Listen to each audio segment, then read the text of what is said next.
Hello and welcome to Shredded Cels, episode 27. I am your host, Alex Schmitz, and with me here today is Kenneth McNulty. What's up?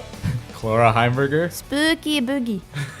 And our special guest for this week, Mick Plunges. Hey, I'm Matt's friend. Cool. Yes, Matt unfortunately could not be on the podcast. Number one, because he didn't... Lacking off? Well, he didn't finish the show. But number two, he had to pick up someone's shift. So he was actually doing something nice. So we'll give him a break. Never trust the system. It always lies to you. Well, we learned that from this anime, haven't Just a bunch we? of brains or anything, right? Yes. So for those of you who are listening to us for the first time, we are Shred Cels. We are an anime podcast that is part of Tech Heads, which is part of AVW Productions, a media production organization here at Ohio University. We do here at Tech Heads do all sorts of good stuff on like video games, movies, music. You know, we do a blog, we do YouTube podcasts, obviously. But here today, we're here to talk about the show Psycho-Pass, a 2012 show done by Production IG that's actually still being aired in Japan. I think it comes out on Tuesdays in Japan and then Thursdays here, like on Hulu and Funimation and stuff. This Came series, out man. last year. That's a year old. 2012? Yeah. So old, man. So That's- old. So what episode are they on in Japan? Do you know? Well, like I said, so on Tuesday, we're recording this on a Thursday, and episode 19 just came out for us today. They watched it on Tuesday in So you're saying Japan. that we are on episode 19, they are as well? Yeah. I wasn't sure if they were ahead So- and we're still catching up. No, so they're only 2 days ahead of us, basically. So is there only 22 episodes? You said like there's supposed to be only 22? Yep. Unless they get a second season or something. Oh, snap. Don't do that. Indeed. But yeah, this would be perfect one season. since we've got a new member here, Mick, why don't you tell us a little bit about yourself and how you got into anime? How I got into anime? Well, I always liked cartoons as a kid, like most children. Solid. But one time when I was 12, one time my friend showed me a weird Japanese cartoon called Bleach. And I fell in love with it. And I've been really into anime ever since. So, And describe yourself in 3 words. I am Russian. That was good. He did it. All right. Yeah. What's your year and major here at OU? I'm a freshman. I'm a global studies major focusing on East Asia. I'm trying to tack on a linguistics minor Cool. for fun. Now, I'm just curious. So, Bleach is really what got you into it, but did you watch like Pokemon and Dragon Ball Z and the stuff like on Toonami back when you were little? Actually, I wasn't allowed to watch TV as a kid. Oh. But when I was 12, I got a computer. So I Everything watched. changed when the computer arrived. Yeah. I just watched stuff on the computer from then on. I did watch Pokemon a little bit. Good. But I missed Dragon Ball Z. I caught up with it, though, after it had been over for Solid. years. Yeah, well, Bleach is pretty much Dragon Ball Z with swords. I know. So, there you go. That is actually really true. Yeah. Except it went on a lot longer. Yeah. Dragon Ball Z went on for a long time, too, but Bleach is definitely longer. I mean, at this I don't point. count anything past really the Boo saga as a thing, so it went Well, on for yeah. a little bit. Yeah, well, let's ignore that.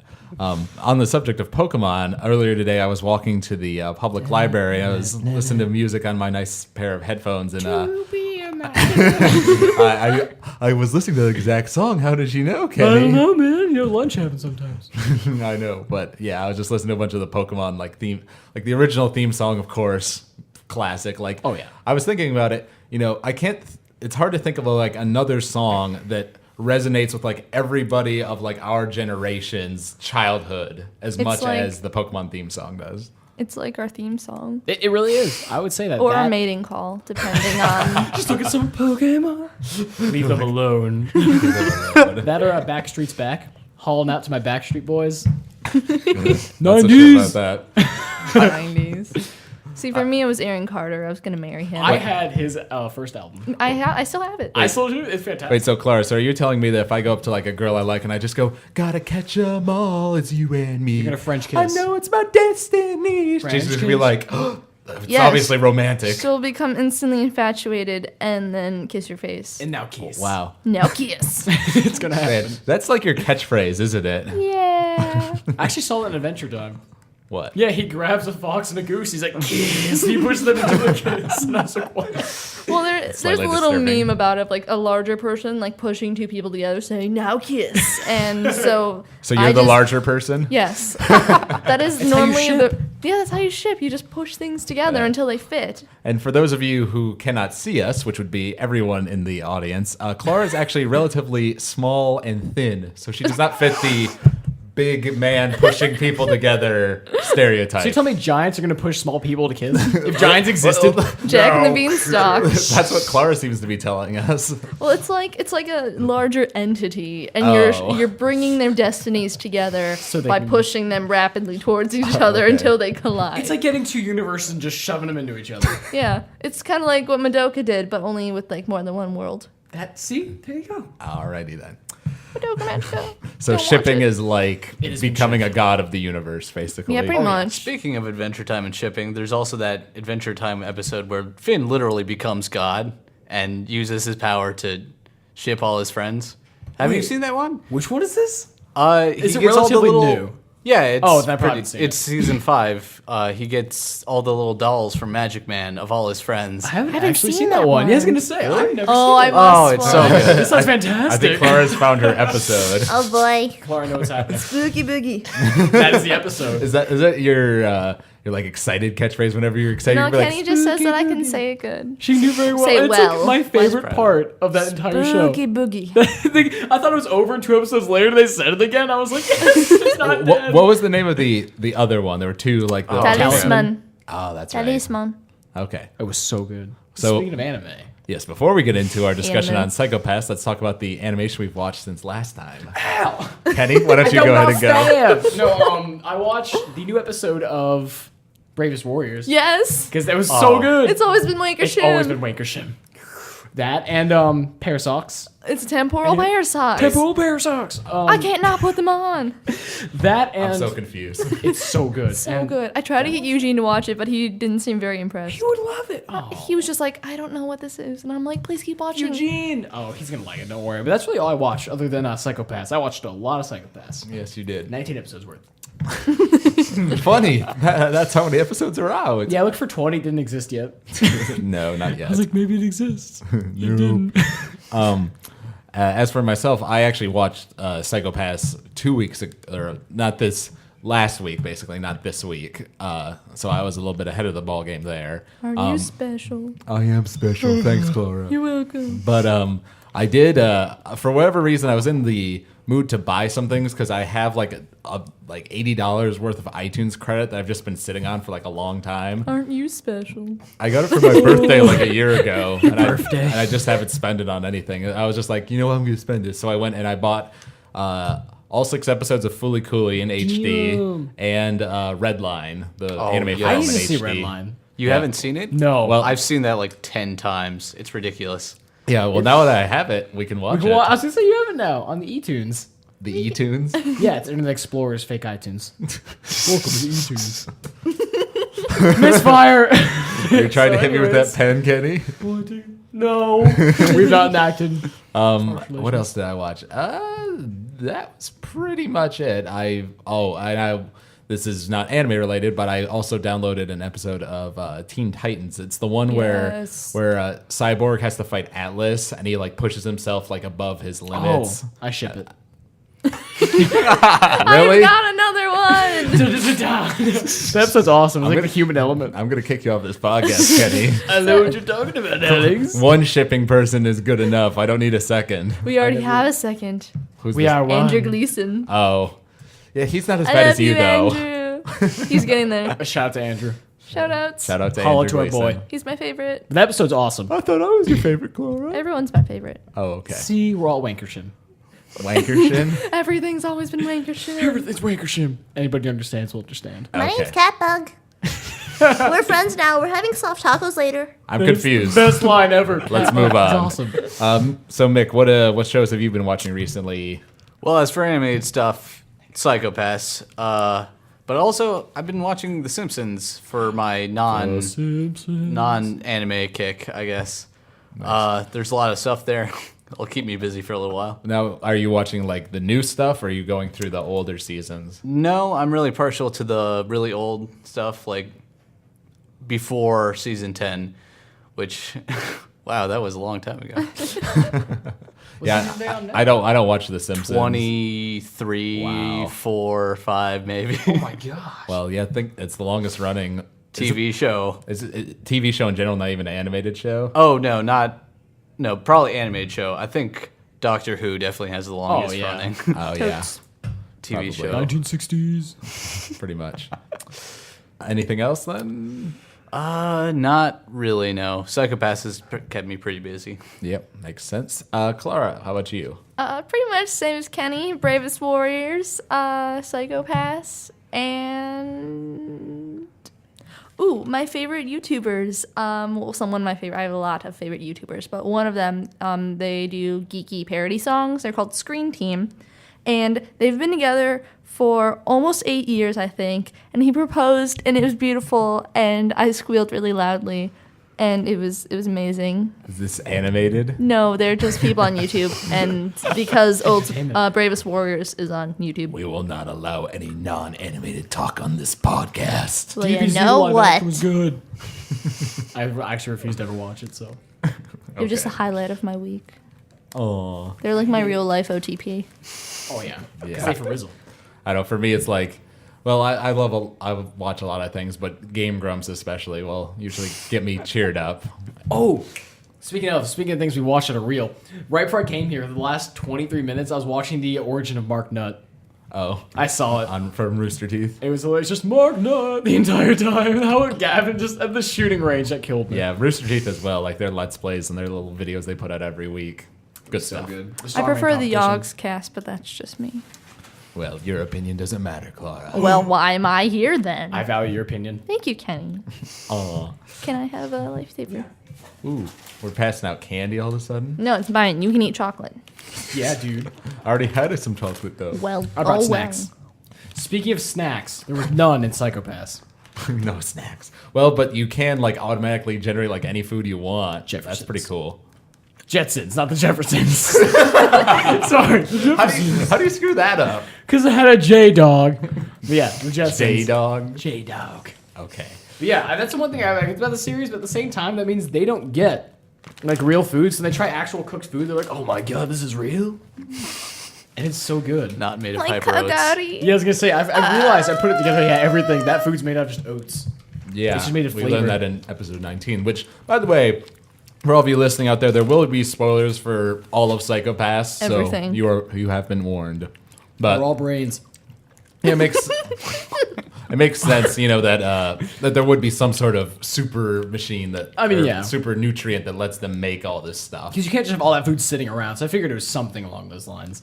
Right. Well, at first I was thinking it was part of like the hologram technology, so they were just eating like not real. hologram food. It's and I not was real like, food. Yeah, What? that makes sense. I'd be so sad. Holographic meatloaf. My Yeah. favorite. Yeah, can I just say, like, that would be kind of awesome to have, like, just a room that you could make into whatever you want. So it could be, like, this super luxurious, you I know. would never ever have to make my room. I would never have to clean it. Oh my God, I would yeah, never it's have to dirty, do just- anything. Somebody bumps into it, it just looks like it's some kind of ornament. Like, whoa, watch that, it's glass. Yeah. I have to make It's it look like your room, Alex. ultimate laziness. My room? Yeah. I wish my room was that cool. No, I make my room look like yours. Hologram. Well, why? Your room is bigger than mine. Yours is cooler. Well, I'll that make is it true. with, actually, I don't know if I had to make one like hologram. That's a good question. Difficult question. I do have some awesome posters on my wall, you have to admit. True. I think I'd have to do either the cantina or the Emperor's throne room on the Ooh. Death Star. It would be cool to have the Emperor's chair, I'm not going to I'd just be lie. like in my really uncomfortable chair with no arms, sitting like this. Well, welcome. Well, you'd have to make your room so it was like a long hallway, so people just walk up to you, and you'd have that chair turned away from them, and just turn around when they enter. You need to put one of those like airport conveyor belts in the middle of your God, floor, so they're walking for a really long time and they don't realize it. Just like, why am I not there yet? I'm coming. But yeah, It's diabolical. it's cool stuff. Yes. I suppose we'll start our discussion with where it should probably, the first episode, which wasn't like the greatest thing ever, but I did think it did a good job of introducing this whole dystopian future world and the whole idea of the psychopaths and the crime coefficients and the dominators. Like, there's a lot of stuff to learn there, and they do a good job of disguising the exposition, I think. What did you guys think of the first episode? Solid. Akane is adorable. Yeah. Well, I sort of like how, you know, she starts out as this very, you know, shy, not exactly the most confident sort of character. And then, like, you know, we get to episode 18 and she jumps in there and stuns Kogami, during that tense situation with Ginoza and the chief, She bashed him, what's his name's head the episode before, in 16 actually. Yeah. Oh, that was amazing. I was so proud of her. That was awesome. She I was like, cold-clocked him. babies. Like, I was thinking, like, he just fought him and lost, and she cold clocked him in one hit with a helmet. He's like, what? Well, she also smacked him with a giant helmet in the back of the He's head. going down. So. Yeah, either way. Yeah, I did. It was beautiful. That did strike me as a little bit odd because, like, we thought Kogami was pretty badass, but then Makshima takes him down like it's nothing. I liked it better, Well, I mean, he though. was also shot and stuff, so Makshima kind of had an advantage. That's true, but still, the fact that Makshima's so awesome, basically, and then Akane's just able to sneak up behind him, hit him once with this helmet, He's human, and though. knock him out. He was occupied. But see, that's what I like, though. I like that she did it. Like that one hit did it. That made it better for me. I enjoyed that. So you just wanted someone to go, KO! That'd be awesome to see him like, fly off in slow motion. Yeah. Or, he hits the ground and you just hear this voice coming that says, finish him. That's what Kogami was Friendship. saying. Right, Finish exactly. him. Someone She was was like, doing that. Yeah.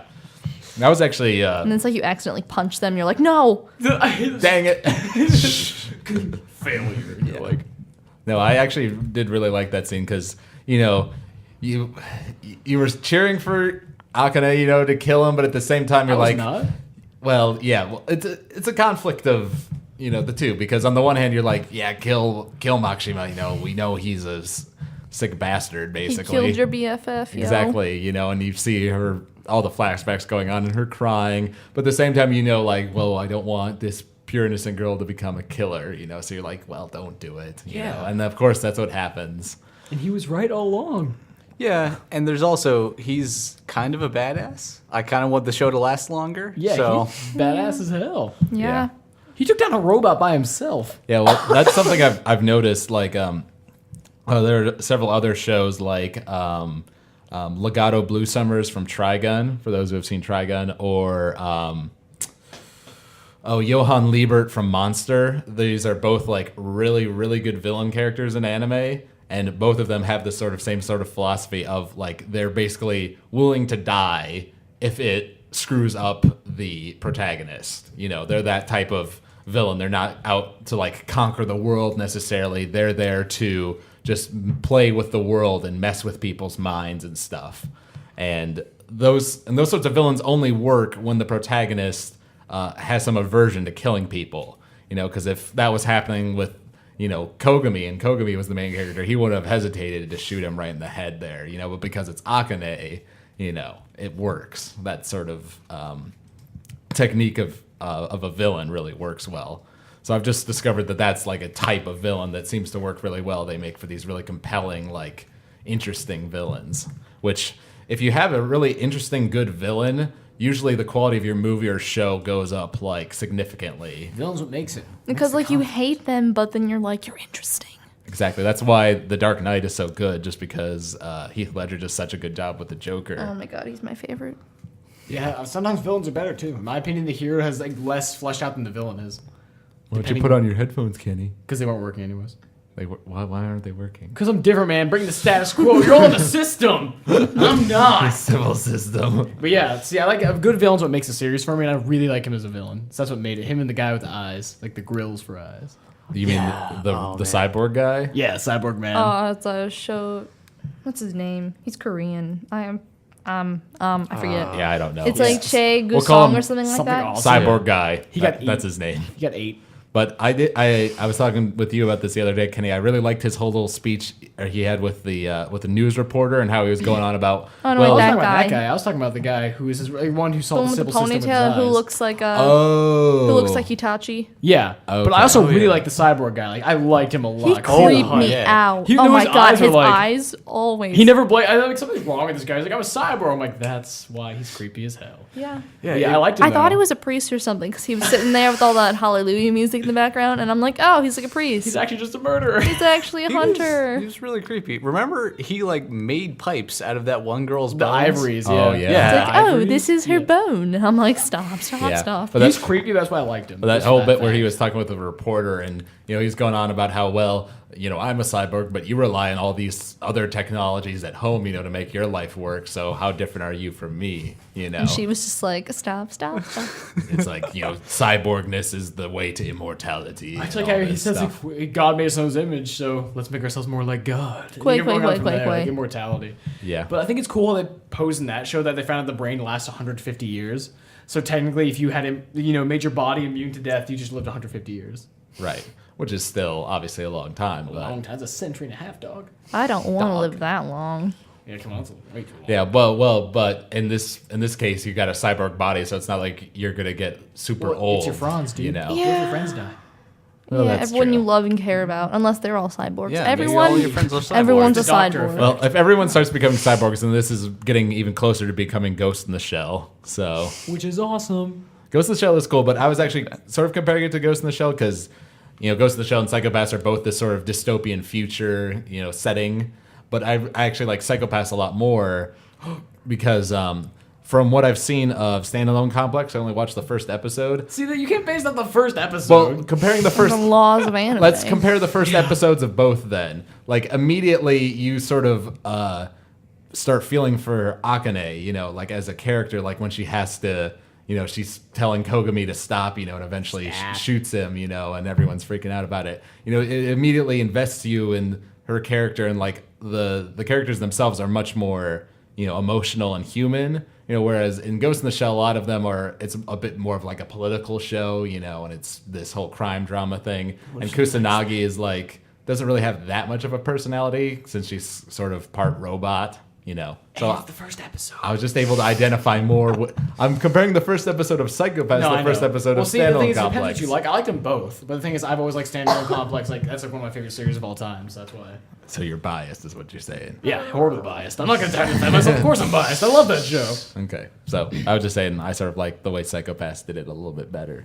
I enjoy. It's more Psychopaths. human. You could Relate to it more. I was like, there's an R word I'm looking for. Yeah, you can relate to it. the R word. Yeah, Honestly, but don't I get me think wrong, that's okay. Yeah, I think that's kind of the point of Psychopaths is that like individuals have a huge impact on how the system works, and like how in like the breakdown of this whole psychopath system, because it was like episode 18, the director of like the chief of police was telling all these people to do all these things and they weren't obeying, and just because she had authority and the system backing her up, it didn't actually make that much of a difference. Like Kogami still went rogue, and also she tried to tempt Ginoza, but like Akane stepped in and dissolved the whole situation. You would think that would be a red flag. Like as soon as she touches it, it changes from being a paralyzer to lethal. I'm like, there's some magic there, right, guys? Like, oh, it's the gun's broken, but Yeah. Akane definitely knows. oh no, something. she knows. Yeah. Yeah, well, the fact that Ginoza didn't react to that at all. That's because is a little he's a strange. little pansy. Because she was already telling him to shoot him, and he was like, what? I was a little bit confused. Like, okay, so what? The chief caught them in the act, basically, of like what they were trying to do, and so Kogami was like, gonna get shot there, like he was about to die, and then Akane paralyzes him. And then he just goes to the hospital and is able to, grab the helmet and get out of there. That's what I was wondering. Why didn't she take care of that? Why didn't the chief put him in jail if he actually committed That's what I was a thinking. crime? It's the whole Master Chief thing in Halo 4. This will always bother me. Because at one point, like, literally, you guys played Halo 4? I played Halo 4. Okay, so you know the part where you're arguing with the captain? He's like, I don't like the way you're doing things. Master Chief's like, you're a pansy. And he's like yelling at him. He's like, I want this guy under supervision. And then the next scene is you're by yourself in a room. You just walk up, take a pelican, and fly out. Nobody stops you. You don't see a single person. Like, they're putting you under more or less ship arrest. And you just take a pelican and fly out, and the door's open and everything. And I'm like, well, he not is the stopping Master this- Chief. But they could have at least one guard to scream as you break his neck or something, and there was nobody to stop him. Well, I don't know if Master Chief would kill a Marine. I did a lot. Yeah, that's kind of the point. of When he's in them. my hands, it's a whole different story. But all I'm saying is it's that whole effect. The really powerful characters are always trusted for some reason. That or just, I think she would almost incriminate herself if she said put him under arrest. Like, why do you want him out of here so much? What's the issue? Right. That's what I was thinking. So Like, to she doesn't want to be too. Yeah. They don't want to Well, be too obvious. I will say, Yeah, the collective. also, I should mention, Production IGs, the people who are making this anime, and Geniver Bucci, who's the same guy who wrote Madoka Magica and Fate Zero and a whole bunch of other things, who I've lot of really things. enjoyed, his writing. he's written for this, and I think he does a great job with the storytelling. And he brings in some voice actors from some series. Oh, yes. Kenny pointed out that the serial killer in Fate Zero is the same guy who voices Kaguri in My favorite thing I ever found I out. love Kaguri. I really hope he's not dead, but I really He's think he dead. is. Yeah, I was going to say. No, He's really dead. He's dead. His face, I'm Yeah. like, maybe he's getting stunned. But then his face and what he said, I was like, well. Yeah, well, Also, the Well- Dominator. Yeah, that's it true. was He's like broken in Dominator. super kill mode at that point. yeah. Yeah. I saw some people in like the comments on the bottom of the Hulu page saying like Kaguri should still be alive, but it's like He's not. How? They wouldn't leave him alive after seeing Yeah, that. technically they could pull it off because we haven't seen the body, and if you don't see a body in the show, then you can't be certain. But I'm 99% certain that She he's wouldn't dead. have left him alive. Yeah, the way that he Nope. is, there's no way. And she He took is. the phone also, so why would she just leave his body there? Yeah. I mean, the fact she took the phone as evidence is still incredible enough. Mm-hmm. I thought she was going to destroy that, but she showed it to, always forget his name. Makshima. Makshima, yeah, and he was like, cocoon! And broke her open, so that's what I loved. I knew it was coming. I'm like, I want to see him beat her with just that thing, and he did. Yeah. Well, and I was saying to Gen Everybody's credit, he did a good job with the chief as a character because, Oh, yeah. you know, before we got the reveal of what she really was, you know, I sort of believed that she was this sort of woman who had risen to the top, you know, and genuinely like cared about her subordinates, but was Especially sort of Ginoza. right, but Oh, was yeah. sort of being forced, like, you know, when he goes and talks to her near the beginning of sort of the second half of the show about Makshima and how the Dominator couldn't read his crime coefficient, and she basically says, you know, we sort of have to sweep these things under the rug, you know, to keep the peace, but you go after him and you find him and capture him. You know, and I sort of thought that was something where, like, she was being forced by her bosses, like the Ministry of Welfare, to say that. Turns out, though, she was the one doing it, and she's the evil person. The way I saw it was kind of opposite. I saw her as that character that everybody hates because she's the one that's trying to enforce the rules just to be the worst type of person. So I already hated her from the beginning. 'Cause you know the boss Like just being- Umbridge. Yes, like Umbridge. Yeah. The person being bad just to be bad kind of thing. But she wasn't being bad to Well, them before. She was just cold, uncalculating, didn't care about anybody else, and I thought she was just manipulating Ganoza the whole time. Oh That's yeah, what I the definitely saw entire some time. manipulation. She's like, "This is why I trust you," and he's like, "Yay, importance." Yeah, the whole time I saw her as a villain. Like the whole entire time I knew she was not a good person. I was hoping they'd take her down. So when I saw her as robot form, I wasn't surprised. I was like, I saw that coming. I don't I know. yelled. A lot of the stuff I think is kind of, or a lot of the reveals have been kind of surprising. You know, Well, I mean, when I saw her like that, I was surprised, but I just wasn't surprised she was a villain. I knew she was the whole time. yeah. But her actual like secret that blew my mind when she said that she's like, "I am Tuma." I was like, "What?" Like I just pause it and think for a second. I'm like, And it's "Oh just my like, God." "Oh, flawless Android, whatever, is not available to the public." But That like that broke me when she said that. I was like, I just thought her as an evil human, not anything near what she actually was. Yeah. Well, like you were saying, I think they do a good job with the reveals. Like, you know, early on in the show, Ginoza mentions, you know, how he had a partner, you know, who became a latent criminal. also. And then a few episodes later, it's like, oh, it's Kogami. And it's like, well, that actually makes a whole lot of sense. Why didn't I see that coming? And then he mentions, oh, my father was a failed cop. never occurred And to then me. it turns out, oh, it's the old guy. It's like, What oh. happened to Well, his when arm? He said, "Talk to my father." Right when I saw them both alone before he said anything, I'm like, "That's his dad." And he was like, "Father," and I was like, like the things were really good. The reveals in that show were incredible. Yeah, when I they didn't see it happened. coming at all. I was like, "Wait, what?" No, until they're Yeah. saying next to each other, I Well, was like, I like how they did it too, Even because then. it wasn't like there was even any build up to it. He just sort of says like, "How's it going, son?" or something like Yeah, that. that's how- And That's- he's you know. like, "Now you want to be a dad?" And I'm just like, "Oh "Oh." my god!" And then you see a normal picture of them inside his hideout. Oh yeah, That in killed episode me. 19. Yeah, I was like, no. They were so much. No, isn't it the whole thing like his work got in the way? Like that's the excuse, or the fact that he became a latent criminal. Well, the fact they became a latent criminal was because he, I guess he was a cop before the Sybil system Yeah. was made, and once it was made, like everything changed, and he just couldn't accept it, and he sort of got mad, and that's what he messed became a with latent his criminal. mom and him when they were younger, and he was like rage. Rage. Because that's what got me. The civil system's relatively new in the series. It's not. It's like still. It's been It's there like for only a while. a couple of years. Yeah, because all the older people remember it. Well, not. It's Not more a than couple years. it's. I'd Well, it say it's like seems- 20 years. or Yeah, something. about pretty much as old as Akana is. Which is she older than 20? Because they make a reference like, "Oh, you'll understand when you're 20." And Really? yeah, like when they were in like the elevator, and it's like, "Oh, it's things that you'll understand when you're 20." You know, like alcohol and stuff like that. I figured it She's seemed to like, be "Wait, like what?" like she was like right out of college, so I'd guess like Right. early 20s. I'm gonna check to see if they have an official number. Because she Something like seems that. younger. Because I feel like it's not like a legit college system. It's more like this is what your potential is. These are careers you can go Well, into. right. It said like she did well in all of the big tests, that decide like, well, if you do well in this, then you must be an engineer or whatever. It sounds It like might it's be that something side- like an IQ test or yeah. something like that. Yeah.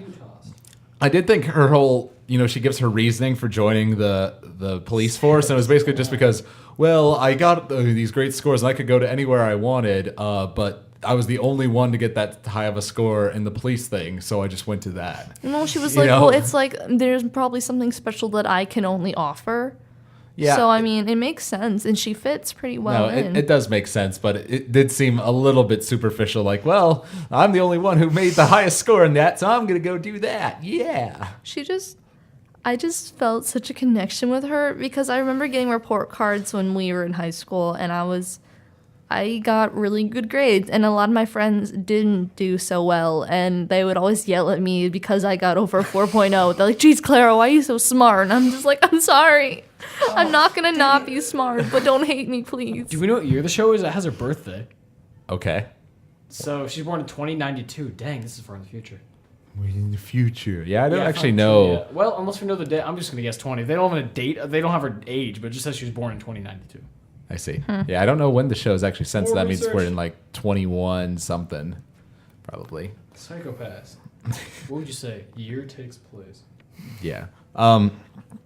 Let's think. What else do I say? Oh, well, with Akane, I actually really enjoy her just as a protagonist, just because she's sort of that younger character, and that works well as being a protagonist in a lot of different shows because you get to see their growth, and they're new, like she's new to the police force, so it makes sense like when Ginoza explains everything to her, and really he's explaining it to the audience, so it's she's a good vessel for the audience because she is a newbie. But like I said, I love seeing sort of her growth, like in episode 19 even, which we were just rewatching. When she's talking about Makshima and how he's not that type of man to run away. She reminded me of Kogami. And how she was using she's her whole definitely taking after him. detective. That's smarts. adorable. Her age is unknown. Unknown. All right. She's 20 something. That's all we know. Okay, fine. We'll enough. find out at some point.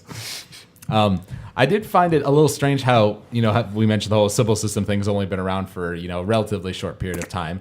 And then it's only later on the show that you learn that the Sybil system is only in Japan. Japan. I was under the impression it was like everywhere in the world. That's what I thought too. And I thought for a second that was only in that city. I'm like, that would make no sense. It's just Japan because they have no foreign Yeah. trade. Everything's cut off. It's just a completely isolationist country. Right. That sounds kind of weird for Japan to be completely isolated. Because they take from everybody else. I guess they're self-sufficient at this point with food, but I guess other resources oh yeah, as well. hyper oats. Well, Yeah. that's not completely ridiculous. Like at certain points in their history, Japan and China and a lot of those East Asian countries were super isolationist. Well, the thing is, Japan, in reality, Japan does not have the actual resources to have all the metal they need to make, so they have to import. So I'm wondering how they did that in the show. I'm sure they won't go in that detail. I'm sure there's some future techno explanation for That's it. true. Like, Maybe what they do. hyper oats are super sturdy Hyper-oats- and they just build all the Hypersteel. buildings with We the grow hyper our own oats. hypersteel. everything is built from hyper oats. Oh, The God. food, the Hyper brand buildings. steel.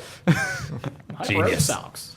Hyper oats. Put these socks Better on. than normal. And I cannot put them And on. so, with the whole explanation in episode 19, he's talking about what this whole food storage thing would do, and he says like, well, things. it would force them to import food, because the crime coefficients of everyone in Japan would rise, as food got scarce, and then they would be opening up their borders, to trade of other sorts, and like refugees would start coming in, and those refugees would render the crime coefficient psychopath system useless.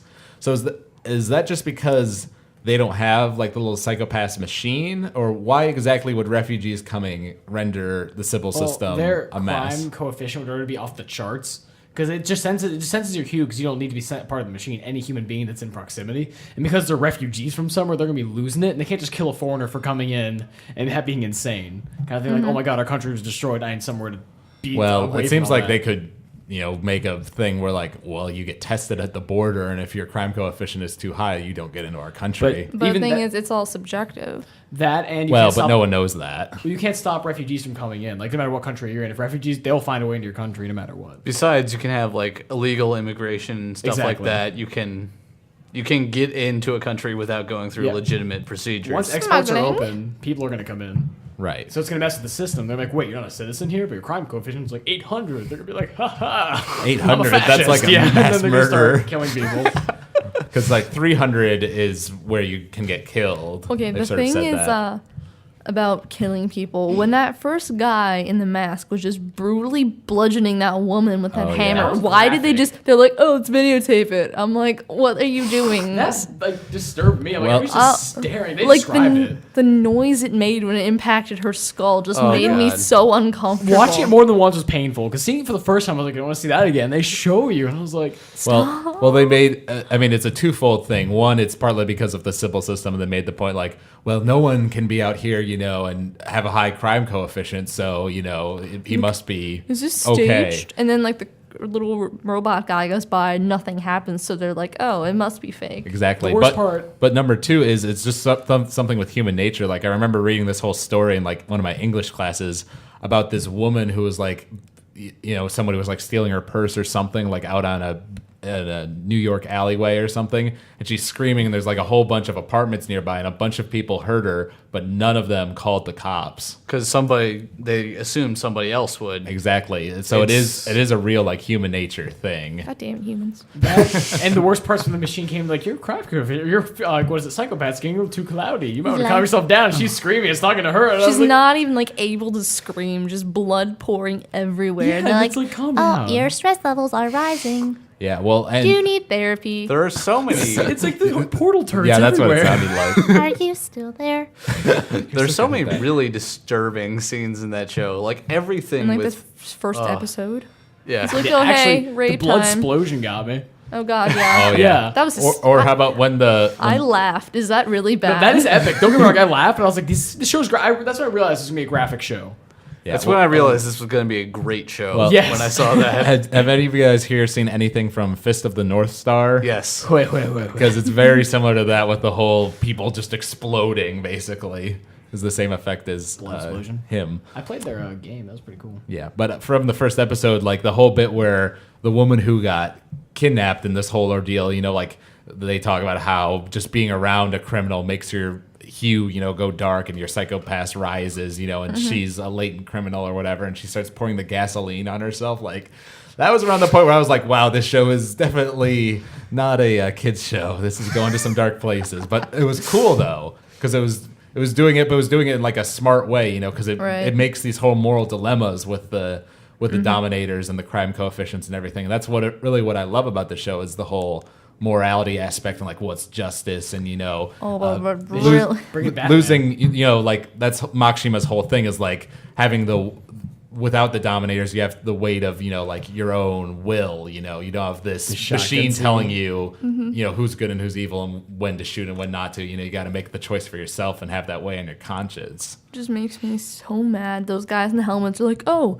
we just round all the honor students up and start killing them because we have horrible lives. It's not our fault that you don't apply yourself. Yeah, Right. seriously. It's just that hit home for me just because I'm tired of being yelled at for being smart by people who I thought cared about me, and it's just like It's just not something to why? get mad about. It's an ability we have. If you're intelligent, just you're So good at you're that. saying that you would be one of those honor students who rises up and is like, "Hey, don't do this to us, guys. We're gonna kill you." Blah. No, I would be like, what the hell are you guys I would probably actually be crying in the corner, but I would like to think I would be like, no, you knock it off right now, and they would be like, okay, Yeah, You'd all right. intimidate them. I would. It work. Intimidate checks are pretty easy. Yeah, that is a question I have. So Just scream really loudly with the sword. Do the splits! I do find it really fascinating with the. I just saw that recently. Is this a reference? I It don't was get. Adventure Time. I'll take Do it. the Skeleton do the splits. splits. All the Adventure Time references I don't get.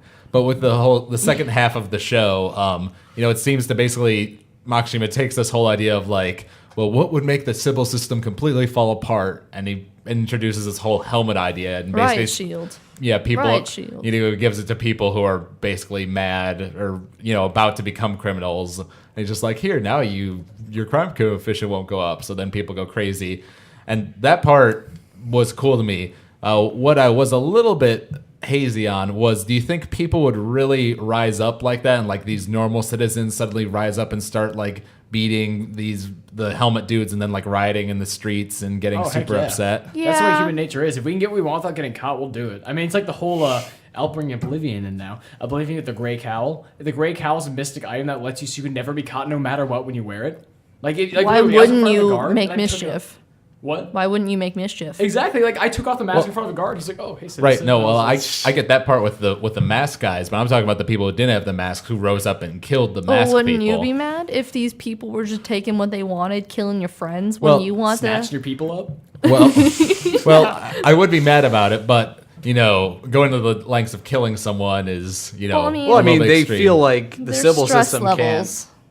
right. They have to take it into their own can't hands. help them. Yeah. No, admittedly, those Vigilante guys, justice. like the 3 business guys, were pretty intense. Like, they killed him out the helmet, just put him on the street and start bashing his head, and I was like, well. Okay, Yeah. did it make anyone else uncomfortable when the first guy just stabbed scissors in the guy's mouth? I was like, oh god, ew, what? no. He just slammed a Joker on him and slapped him down. And he That's went the after him first with a thing I pen. thought of. When I saw that, I was Let's like, play Pictionary. because I knew he was going to do something insane, but didn't expect him to actually stab her in the mouth and let her bleed out. Yeah, and I was Yeah. like, nope. That was pretty brutal. And then I suppose the answer to sort of my question is, I think there's a bunch of like the normal people, quote unquote, are talking. They're like, well, won't your crime coefficient go up? And they're like, no, if it's for self-defense, it's going to be okay. It'll go down. Oh, and yeah. they're like, I oh, think this that's makes kinda- sense. And so We're then they're all completely about going and killing all the guys. And then, all the rumors being spread on the internet, by Makshima's friend, what did you call him? Shutter Eye guy? Yeah, I didn't know what it was called. I don't know. The Korean dude. Shogu. It's something. Shea Gusung?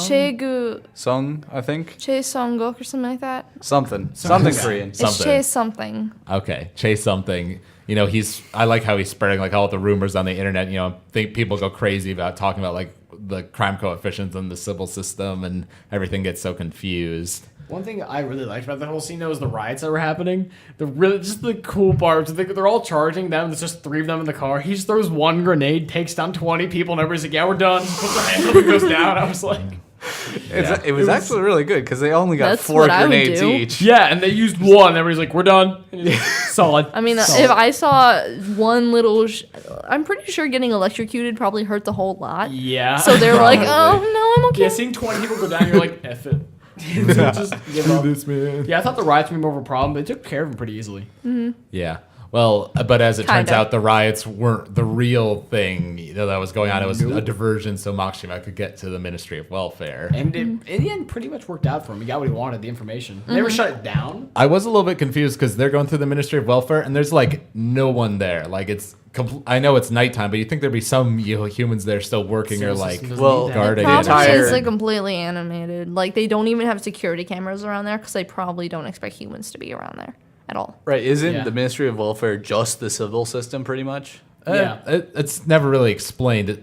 I assume, because officially the civil system isn't at the Ministry of Welfare. There's only 4 floors. Makshima just sort of Only 4 floors. figures out, that it's probably below in the basement. So I got to believe that there are people that work there, or something goes on there. Maybe it is just robots. I don't know. I mean, he did take a bunch of like really tough goons with him. They probably I know. I don't just when No, wait. Kogami comes in and stuff, I would have liked to see like dead bodies all over the I place. think there if that was the were case. dead bodies at one point, and I'm trying to remember if it was the right scene or not. It was like there are a lot after of they dead got bodies in in. the show. No, There's it's dead like bodies. after they like saw it in all the machines and stuff. I swear there might either it was like robot parts. There's or dead robot parts everywhere. They Yeah, had strewn maybe that's why I'm around. getting confused with a different scene because I thought maybe there were people there, but it might Robo be something people. else. Well, the guy with the I can't remember the guy with the red hair, the guy that died. Kagari. Calgary, there was 2 bodies after he was done kicking their faces in. Like it just shows the bodies behind him. And he's walking forward, and I'm like, dang, this guy's good. Yeah. They're But- hiding, sneak attack, and he kicked both their faces. But Yeah, and I actually kind of liked sadness. how the Makshima's partner called Kagari and was like talking like in here nothing, no signals are getting in here. You're free. You could go run away. Your crime coefficient doesn't matter. And Kagari sort of says like, well, I don't really care about justice or about the outside world or what happens there. you want to shut it down? Go ahead. Right, you want to screw the civil system. I'm okay with that, but I hate you guys, so I'm still gonna come kick your ass, basically. And he I'ma kill you. he would have if he hadn't gotten Yeah. he was in the position. But one thing I always liked about the series, to help push it along, and like, it's always I've hoped for this in a character, was Kagami. How he was always able, no matter what the problem was, he could always vaguely outline it by himself. Kogami. Like if you think about it, yeah, like in shows, it usually takes him a few episodes to catch on, but immediately he knows exactly what's happening. Well, like he just looked at a takes moment of sense. insight. like you were saying, Mick, that's sort of a thing with like detective shows in general. Like whoever's the main like super smart guy, whether it's Sherlock Holmes or whatever, they always have this intuition. Like everyone else thinks, well, this is the reason why this is going on, blah blah blah, and they're like, no, this is the reason. I just know because of intuition, and of course they're right. Like Death Note, L always knows what Kira's up to. Yeah, and no matter he's what. like, oh, insane is like, there's a 5% chance you're Kira. And by 5%, I actually mean I think you're completely Kira. But 5% lady, then he handcuffs himself. What was to him for, actually like, really weeks. cool is that one time that Kogami was wrong, and he went with Tsunemori, and he actually got trapped. He fell into that's right, Makishima's Oh, trap, right. like in the Train. abandoned subway station. Right. Well, that's because Makshima was one step ahead of him and knew Kogami would See, the thing get on though, his it's track. Right, like- I know. cool. It was really awesome. I Yeah. love that, like that whole arc. Yeah, even that was I cool. could tell that wasn't Akane's voice anymore. And him be like, wait, why should I check out this subway? Your friend obviously isn't down here. Why would she be in this abandoned subway? And then she would have been like, oh, please check the subway system. The same thing I just told you. And then he would be like, oh, this is obviously a tarp. It's a tarp. It's a tarp. But one of my favorite characters though is his sensei. The professor. Psychologist guy. Oh, yeah. Yeah, because he was literally Sherlock Holmes. I mean, word for word, right when I saw him and he started doing the whole I forget the word for Analysis. it. Deductive Like reasoning. psychoanalysis. Like right when I started doing that, I was It's like, like, oh, you that's can't Sherlock swim. Holmes. Because he could tell exactly everything about you by looking at you, and I loved him for that because I'm a huge. Maybe Sherlock Holmes. like in episode 22, we're just gonna see him again. He's gonna be there like smoking, a pipe, with a little hat on. He's just, like, actually the main villain. I'm just saying. that'd be amazing. Yeah, I'm saying 20 He's bucks too though. small of a character. One of the last scenes is him getting arrested or shot because the thing is he helped with the whole murder thing. And he's like, when they come to a random check, it's done for me.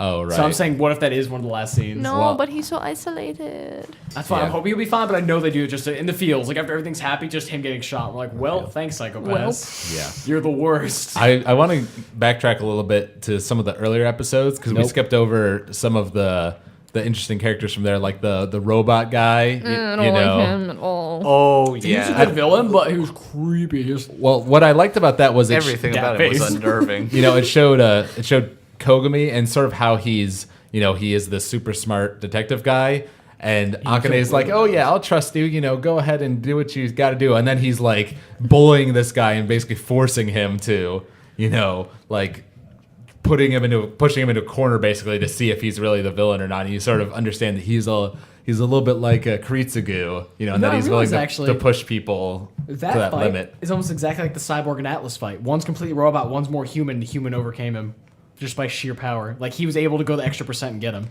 Because you think the it's not- cyborg would have enhanced things to help him shoot better, and he misses every shot but one. I always thought, like, doesn't he have perception? But the whole point of the Teen Titans episode is that Cyborg is part human, part cyborg. Whereas Kogami's all I was human. just trying to say you were a robot. Alex, you're ruining my metaphor. I'm just saying it was awesome, and I just thought the cyborg would hit once, and he did, but it didn't even count Well, for anything. and you made the point that when that's the first time we see not just the killing part of the Dominator, but like the what's it called? Like destroyer mode or whatever, where it shoots out a huge beam and just Actually, you blows see The the episode decomposer? beforehand. decomposer. Yeah, Thank you. the When he's- other time he's fighting a giant robot in like That's the the first time third you see episode. it. Yeah, with the guy when Right. he's controlling the The robots. weird hacker guy. Oh, he was. Yeah. Yeah, well, that's what I was talking about actually. was I the hacker felt guy. pity Oh, for him. okay. I felt bad for him because he was being pushed to do it. Like Yeah. literally. Also, that factory was the most He's like, fucked yeah, up. it's good for everybody. Him Yeah. getting made fun of. He's fine. And he's a murderer. Oh, It's not him. that's his role here. Wait. That guy was an anus. Hey, yellow green, we're gonna punch you in your face. Yeah. Please stop. Nope, this is your job. Murder. Oh, no. Murder, Yeah. murder. Yeah, that whole bit was definitely so made you sick to childish. your stomach, with the whole like, well, we need someone here to basically be the punching bag to keep everyone's crime coefficients, nice and level. I He just like was how- so pathetic. Kogami, or he's literally just a one-man, like, good cop, bad cop. Because at one second he's helping, and the next one he's punching him in the face. And he's like, what do you do with the codes? And then he was like, I am the murderer. Is it like a Batman thing where it's just be like, where's the trigger? Where's the robots? Where are the drugs going? Where are the other drugs going? Okay, and then we get to the whole online avatar bit. And what's the character's name again, Clara? Spooky Boogie. That's my favorite part of the whole show. Just the way they said that, I was like, yes. That talisman. Talisman. And then there's that Mega Man guy. Yeah. When I saw, it, I was like, It was something blue. Something blue. I forget what it was. something cool. That was a cool right. arc. Blue I like Bomber, that. maybe. Yeah, it was pretty cool. It was nice seeing like the animation style, goes different when it goes to like the different worlds, which is kind of cool. Yeah, their internet makes me think of Futurama. How they're like completely immersed and they go into any chat room, do whatever they want. Yeah, that's right. Like liked you it. see Akane with like the helmet and like little gloves and stuff on. It's like a whole VR. I actually, thing. like after watching the episode, sat back. I'm like, what do I make my avatar? You can be literally anything. And I was Yeah. like, Because it looks like her. yeah, and it's so cool. I like Lemon candy. either Yeah. yourself or completely. But with the spooky boogie thing, it was a sort of a thing where it was just sort of funny because it's like English, haha, an anime. She but was the fact so lowly. the fact was that they said it like a dozen times in that same episode, so you just kept on hearing it over and over and over. Spooky Again. Boogie. And I thought it was over after that. And 2 episodes later, they brought it back up. They're like, oh yeah, and Spooky Boogie. And I was like, yes, it's back. I was so happy. But I like how they tie that in, like the Yeah. internets. Yeah, well, and I did like the whole, you finally get to see, because it's Spooky Boogie was the girl that Yeah. Akane knew. That we right? never I thought maybe it was her one friend with the glasses, and I too. was like, no, it's just some random red haired chick who gets strangled in like 3 seconds. Yeah. Did that bother anyone else? He just stood there for like 10 seconds and then she was just dead. I'm pretty Yeah. sure it takes a little bit longer to strangle It someone. takes at least- Not that I know. Well, It takes longer than it was 3 probably of for that. pacing reasons. I know, but I mean, like, even like make it real dramatic with like camera shakes or something. I don't know, but I it don't know. just seemed really. I thought it was pretty dramatic. Like her eyes are like bulging out of her head, and she's like clawing at the thing. Yeah. He's using the I know. choker. It just seemed a little bit rushed for me. I see. You want some long drawn out choking scenes, Clara? I just wanted to be realistic, okay? Yeah, but she weighed. Sure, Clara. I don't like this kind of thing, but Whatever you say, Clara. really- I'm not crazy. Yeah, Korean guy took over all the things that made him start like tormenting the guy. He's like, "You failed us. You don't deserve us." And they're like yeah. surrounding him and Boogie. circling the room. Right. Well, and I like how they, even though all of these villains, all the criminals and stuff are crazy, they each one has some sort of sympathetic element. Like with the robot guy, it was because he was bullied horribly at this workplace. With the hacker guy, it was because he super admired like these avatars, like these idols, and was like perfect at impersonating them, and he just had this love for them, and so you could sort of empathize for him there. See, A little bit. what I never understand though is in anime, it's always these really creepy, ugly, fat weirdos who are always the villains. Yeah, And it's never everyone's really always like, normal. oh, we would never thought that really creepy guy who's always looming around corners is the villain. And the main And villain's the- also hyper attractive. I know, and it's like, oh, you're definitely really Bishonen, so you're probably evil. Yeah, I was gonna say the rule. That's always you're right. And it's always the same, or they always get really ugly looking when they're doing something, or when they freak out, they're just like, oh, my eyes are gonna do weird things now. In every anime, your rival's always Gary Oak. Yeah, always scary oak. It's always him in just a different mask. You can't Yeah. ignore his girth. You could never ignore Gary Oak's. Since Jeremy wasn't here, I had to say it in his place.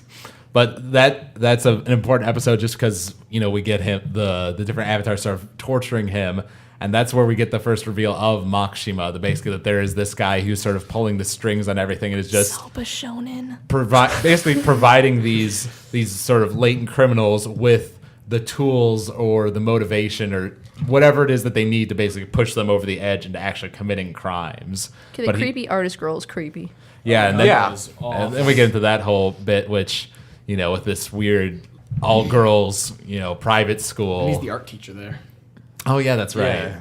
That's how they found Hiding him. in plain sight.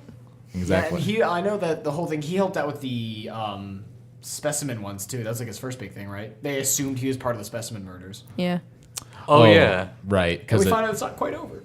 right, because that was where we got more of Kogumi's backstory, and they never really show a whole lot of it. When they go to his backstory, and it's got this really dark visual style, and you sort of see like this image of his partner or the enforcer that was under him, like Yeah. Well, you horribly do get to see him later mutilated. on. Yeah. He looks him as a I character. thought, like, at Yeah. first I thought maybe he was burned alive because it wasn't very clean. Like, whenever the girl did, it was really pretty. but when the other guy did it, it looked like he was burned. It was Right. horribly. That's actually how Kogami found out it wasn't the same guy, because it wasn't his MO. Yeah, Right. but it was his daughter, right? It wasn't the whole No. thing. No. No. The guy who She- did it that first time was I forget his name, but he was the Toma. Yeah, he was the other guy like Makshima who Who was couldn't. also Bishonen. As heck. Yeah, but no, I No, forgot. that's not true though, because remember we get a slight flashback when the chief is talking to Makshima and she says I'm Toma, and he thinks back to seeing him at the university, and he's like there up on a chalkboard, and he just looks like a normal But guy. the picture of him that they have with the like short brown hair He's and the got mole that under his mole, yeah, I eye, was gonna say. he's so Bishonen. Das Mole. So I see. Bishonen. Oh, that was Lancer's first job. Think about it. But there was I forgot, she was the daughter of that one, the artist. The She was artist. just reciprocating Right. his art. Yeah, which once Was again, creepy. yeah, she was really screwed up in the head, but Hello, they vulnerable little girlies. right, but they trust even the popcorn. incorporate a somewhat sympathetic element to her with her whole relationship with her dad, and she really looked up to him, and then he stopped doing his art or whatever, and like gave into the system, and That's what I thought was cool, though. They pointed out that the illness that our sympathetic immune system actually shuts down when we don't have any stimulus, which would make sense. Actually, that is based in fact. Right. Well, I think I can't remember if it was there or if it was when the cyborg guy was talking, but I think they even said that even though like medical technology is so advanced, people actually are living not as long. Yeah. Because Oh, yeah. Because they need the stress. right, because they need that stress. And that's why he likes to hunt. We do it for the hunt. the hunt. The hunt. I thought it was cool the fact that Kogami took down 2 dogs like it was a joke. And I was like, those things are made to be like they're killing machines, and he was like, "All right, come at me, bro!" And he completely destroys Like them with on his stage. bare hands, too. Yeah, and like one stun baton. Yeah. Well, Well, I he mean, kills it one with a is- stun baton, and then isn't the other crushed by Oh, something? yeah. He moves it into a trap, though. Yeah. Mind that you, was I it. mean, machines are smart, but they're not smart. I mean, unless it's Sybil, smart enough to outsmart the It's human. weird how they reacted just like, I get it's an anime, but they reacted just like normal dogs, and it kind of like was a little creepy. He's like, oh, he obviously put a lot of time into. He even named it. I'm trying to remember what he named it. It was like Solstice or something weird like that. Yeah, he's but pissed when those things oh, died. he was so mad. Yeah. But you couldn't tell from his creepy, wide-eyed face. But when he got pasted, that was so rewarding. Just seeing him get destroyed, I was like, yes. Yeah, well, I thought maybe he would keep talking because it was only like the back half of him. That'd He's be like, "Oh, you creepy. thought you destroyed me?" well, that was a No, nice he's little dead. reveal, because he's following the blood and he thinks he's got Kogami, and he turns around the corner, it's the girl, and Kogami's like That's the part of the over game. behind him. Yeah, that's why I liked it. When they realized she was part of the game, he's like, "Whoa, would you have you here with me?" And then it was like for a tarp. Another tarp. Yeah, that's why I like the whole time was just guy with the M name I never remember was just playing game with him. Makshima, Makshima. come on, he's the main villain. Wait, what's the word you're saying with a B? Bishonen. Bishonen. Yeah, I was calling Bishonen Man. So Bishonen Man had it all under his control all along. But the guy was okay with it. Cyborg Man was totally down with it. He's like, all right, I'll kill him anyways. I like Right. this. Well, I actually like that because Makshima says, okay, well, backup's on the way. You better get out of here. And he's like, Y'all better fly. He tells that story about like some war he was The guy in. blew up next to him when he felt so alive. Yeah, Yep. like how once again, the He hunt, was. the thrill of the We hunt. did it for the He reminds me of that guy from Jumanji. Oh my god, the hunters! We do it for the hunt. Fix the monocle. Oh my god. Robin Williams. He was Yeah. beautiful. Yeah. If Robin Williams is in that show. Oh my God, Well, I think the first time we see the cyborg guy is when the artist chick is running away. Yeah. And then she gets caught in the Yeah, bear it puts her trap. down. Yeah, and you get Oh, that man. whole bit with the classical music. Does and, her head completely fly off? God. Yeah, the headlamp Yeah. flew off. I was like, ooh. I was expecting more of like a splatter, but it was like, no, I'm gonna aim at your neck, so your head just completely flies He was off. good at what he did, but he was not better than Kogami, which Nope. is awesome. Right. We couldn't expect, I mean.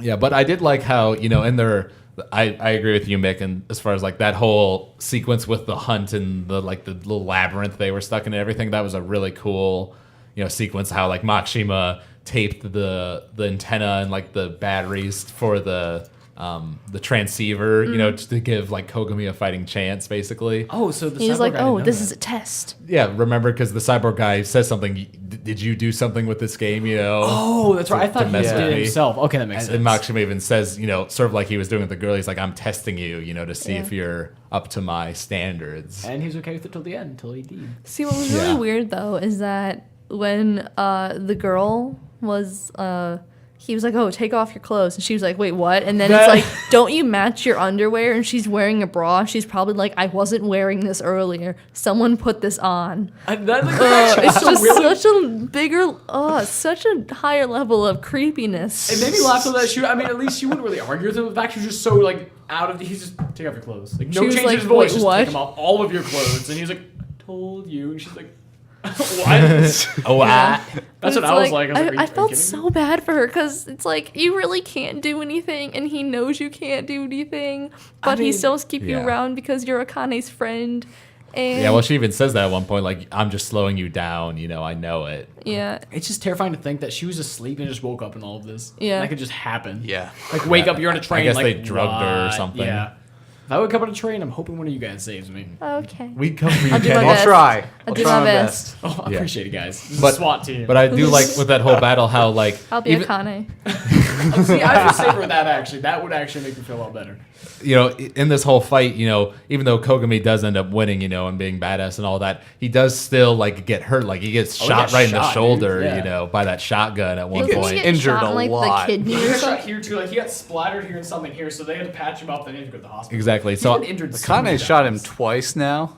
yeah. Yes, but she didn't shoot his spine this time. Yeah. She shot his leg. It's all good. But I like that fact, though, because when you have a character who's supposed to be, a badass, but is completely untouchable, then he just doesn't feel human. The fact that Kogami kicks like he managed, to trick the cyborg guy and shoot him, while he had, right after he'd just been shot and was, like, bleeding all over the place. That just makes him that much cooler. And then we get to what's probably my favorite part of the series so far, the latter part of episode 11, where Makshima takes off the friend and Akane goes after him. And we get Makshima really showing up. Like, before that, he was a cool villain and all that. Yeah, but now he's just... That was the scene where he did the whole, like, as I was talking about, like, the villain who messes with the protagonist, is like willing to die, in order to screw with their mind, basically. And that's basically exactly what he did with Akane.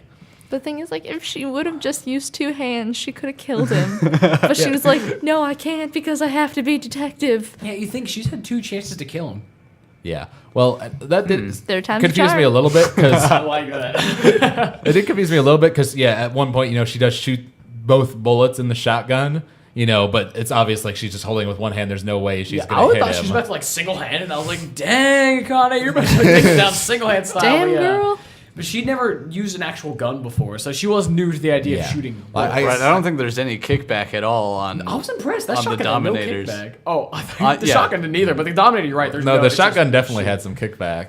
Because she was Yeah, like, true. bang, That is bang. right, Yeah. Probably not even close. Well, I gotta I was believe- scared she was going to shoot a friend. That's what I thought was going to happen. I really thought that he would be like, oh. And she was like, I thought that I got to assume at least that, actual bullet guns are, like, illegal in Japan now. They're not needed anymore. Aren't they illegal in Japan, like, currently? they just made Really? it. No, you still can't own handguns. Yeah, because technically we're still their standing military. They have their own, but we're still their official military on paper. But they have their own, obviously, The police U.S. force with has, guns. like, the laxest gun laws in the world, in the Unfortunately. developed world. Right. yeah. But yeah, we get that whole bit with, and then that's of course the reveal where we realize Makshima is this whole, he can control this psychopath. His crime coefficient can't be measured. I've always been pure white, no matter what I do. Get it? I'm white. My hair's white. I dress in white clothes. That's It's a what I really metaphor. liked about his and Kogami's fight. It's like black and white, and they're fighting, they're clashing. Oh my Except for one's evil and one's good. Kind of. Ish. Ish. And the guy who's wearing black is the good guy. It's And an it- inversion. It's so symbolic. That never occurred to me. You guys are wizards with this. I was like, they're fighting. Woo! And I was just watching it. Then I was expecting he never hit Bushido Man. Makshima. Makshima Man. once. In the fight in yeah. episode Yeah, 16. he never tried hit him. real hard. Makshima, Akane to the rescue. to be fair, Yeah. Makshima is like breathing hard afterwards, but Oh, he, yeah. he doesn't get hit once. He No. just mind you, he was injured, but even then, I think he is a physically better fighter. Okay, yeah. Makshima slightly reminds me of Nier from Death Note, just slightly, just in like well, visually knows maybe, everything about Is what's it going white on. hair? That too, but it's mostly just like they're overconfident because they know everything to the point of it being annoying. Like Elle at least tried and was actually confounded, but it was like Nier was handed everything. So it's like that level of superiority that they have over everyone that just makes me angry. I do not like Nier. Well, what's cool about Makshima, I think, is this whole idea that he's got this like just unresistible charisma about him, and that's how he attracts all these different people to him. And he even says like, I just when he's talking with the chief in episode 17, he says, I just love this game called life too much. He just loves toying with people and like Sims. playing with yeah. Or the board game. Another game too. called Life. There you I'm go. really good at that game. Probably owns both. Yeah. At the same time. Yeah. So, anyways, just going back to episode 11 real quick, just for me, that whole moment, and then when Makshima finally does kill her friend, and we get her, standing there outside in the snow, and she says, Makshima's crime coefficient can't be measured, and like that's where it ends. They obviously purposefully put that there because that's episode 11, which is the midpoint of the show exactly, and it's a nice transition sort of into the second half of the show.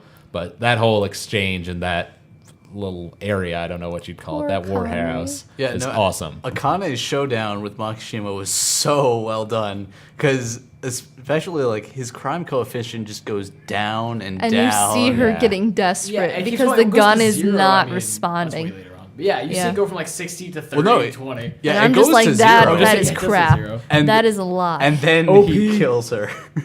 Right. Oh, He's God. OP as heck. Pretty much. Well, and they even make the point in with the whole helmet thing that Makshima was the only one that could have done it, because if someone else had tried to make the helmet, they would have detected that his crime coefficient was going up and arrested him. But because Makshima's can't be detected, he could make the helmets like crazy. Yeah, I was gonna say that moment when like that big thing was when they're running up the stairs and he just gets shot and they couldn't take care of his crime coefficient when they're going up the wellness building. They're like, oh wait, Makshima's upstairs.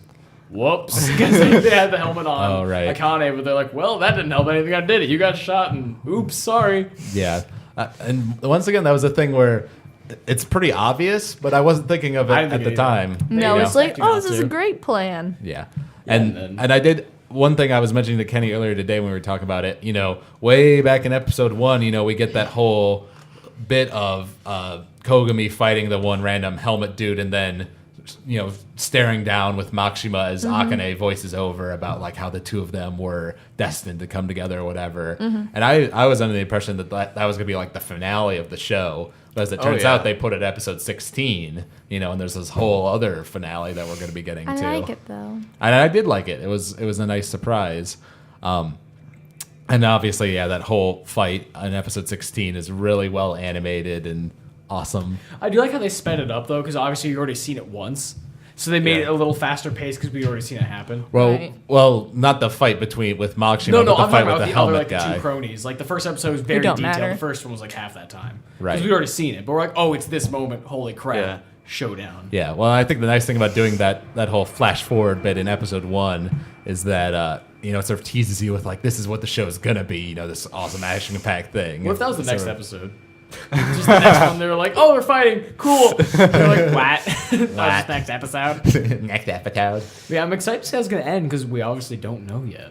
So, Indeed. any predictions? Well, we're gonna get to that in a few I'm a moments little here. ahead of myself. Sorry, man. I get excited. It's okay. I just want to talk a bit. So we get episode 16, cool fight, and then the whole reveal of Kagari showing up with the Shutter Eye dude, and then poor Shutter Eye dude and Kagari both getting killed by Robo Chief. Yeah, when he showers like Terminator, right when I saw her, I immediately assumed Terminator or Yeah. RoboCop or both.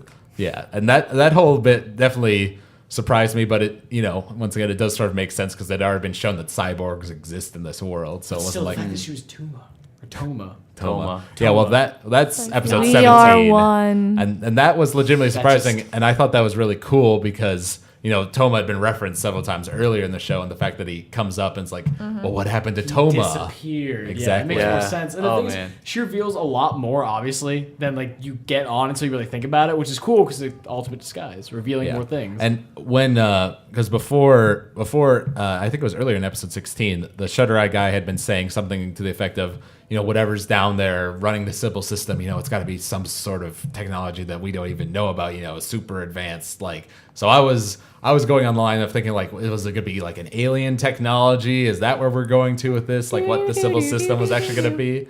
And then it turns out it's this whole brain thing. Collective minds. I don't even brilliant thinkers. know what you want to call it. Because what got me, I thought it was everybody's brain in like Japan. I'm like, wait, they wouldn't have brains. That's impossible. But then it made sense.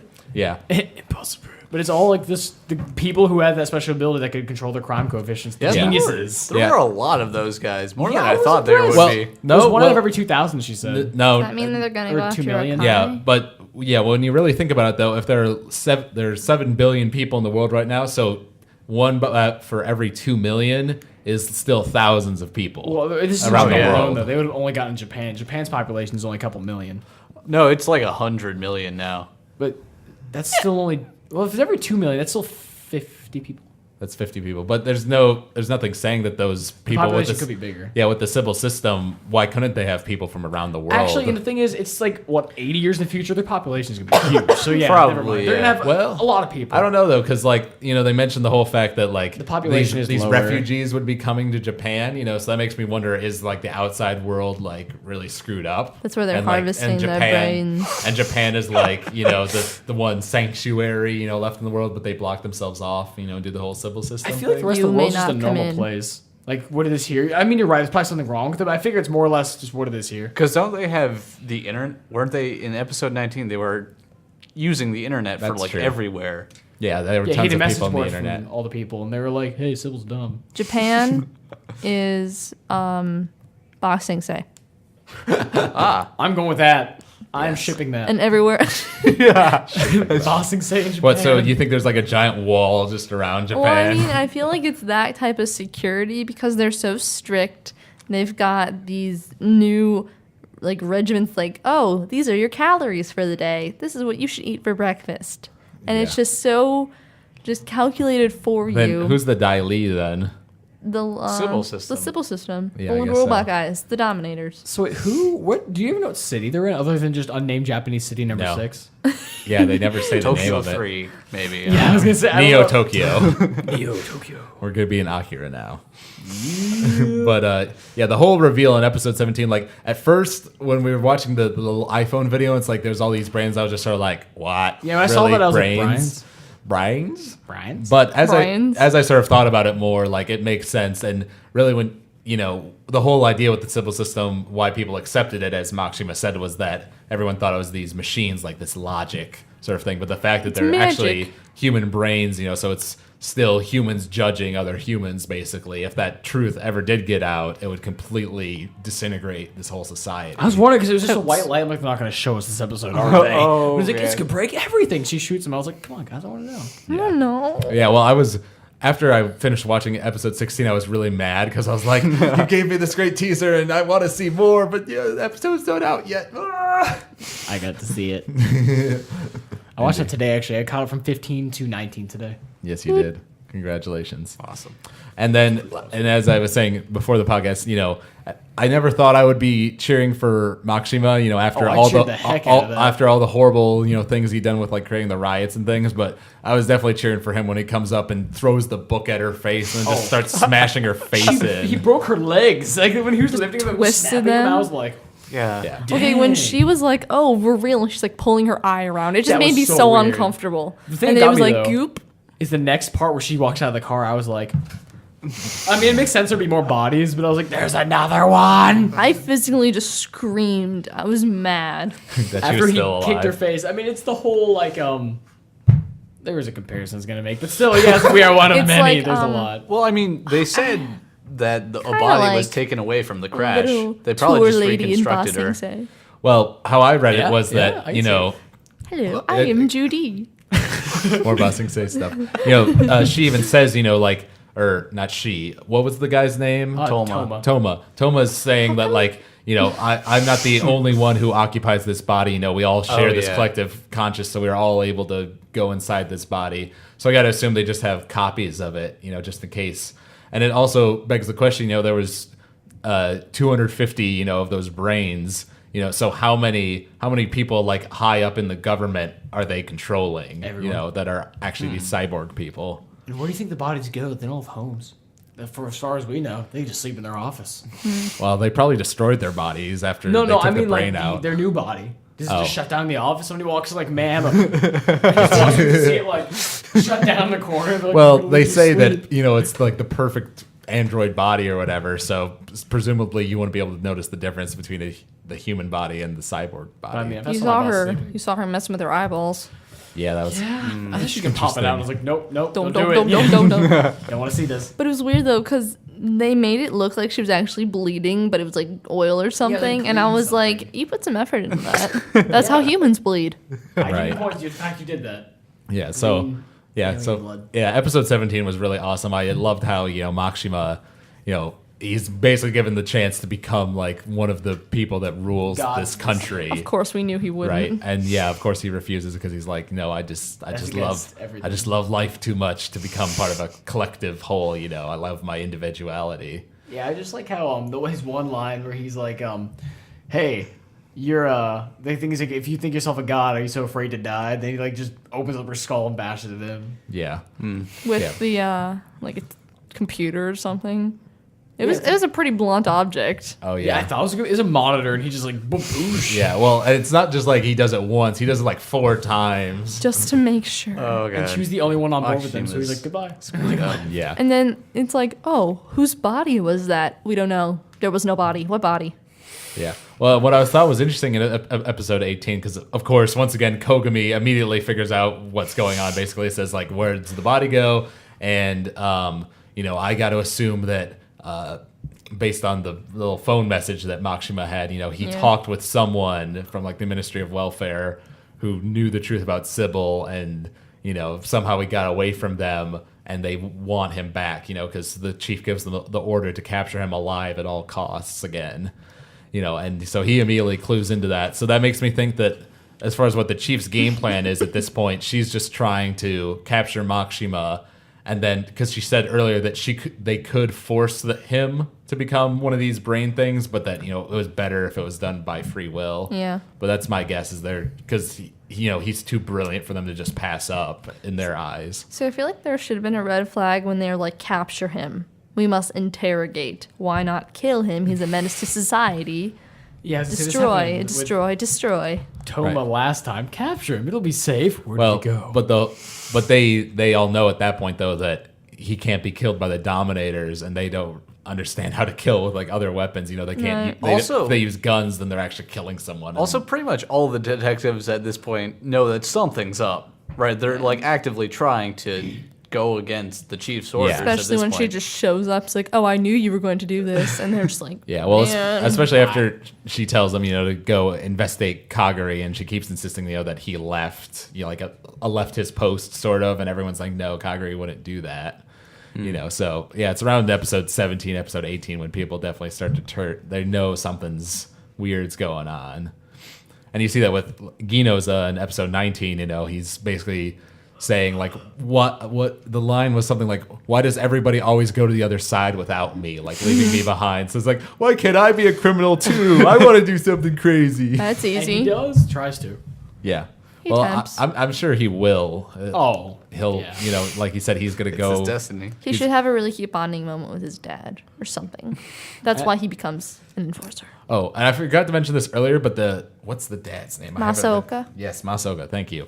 I just love him as a character, how he I sort of love him. becomes this mentor for Akane. It's like a dad. And there's one moment where Ginoza is really yelling at Akane for some reason, and he just comes up and slugs him right in the face. He's like, that's enough. Yeah, That was it's- awesome. I love him just because he's like the badass old, And grizzled cop sort of And it's thing. even better because later it's like, oh, that was your son and you were totally punishing him. Yeah, I just realized that now as you said that, because back then, even though I knew that was like who it was, he just slugged him. I was like, ah, cool, he's defending her. Because I was from the beginning, like first episode, I loved it. Oh, God, yeah. He was like, oh, yeah, I'm real cheerful. Oh. Come on, Missy. Yeah, I was And- like, Ojo-sama. One thing we haven't really talked about much is the whole relationship between Akane and Kogami. Do you guys think Shit. it's a romance, or because It could develop into one, but because this isn't a very romantic anime, I'm not expecting much. As much as I want it, I just haven't gotten many signs. I don't know? Yeah, I definitely think they both have feelings for each other, but whether they're willing to admit it or you know. I mean, it's pretty dangerous. Yeah, at this stage, I say the sails are unfurling to ship. Nice To metaphor. ship them together. Like everyone who doesn't know what shipping is probably thinks we're like pirates or something. I don't know. Yeah, honestly, you see there was something between them, but you're right. Unless until the last episode, unless all the dust clears, everything's safe. I don't know if it's gonna be. I did quite like in episode 18 where Masaoka tells him, you know, you better leave the little lady, you know, something. And he's like, I can't betray her like that. Right. And he leaves her the letter, and, you know, she's reading it. And like you said, her final lines of those episodes is like, Baka, you fool. You know, she's like all sad, you know, that he left. See, that's after he promised her that he'd be a detective. See, little things like that. It's like, oh, he cares so much for her. But then he's probably like, I can never, ever make her happy.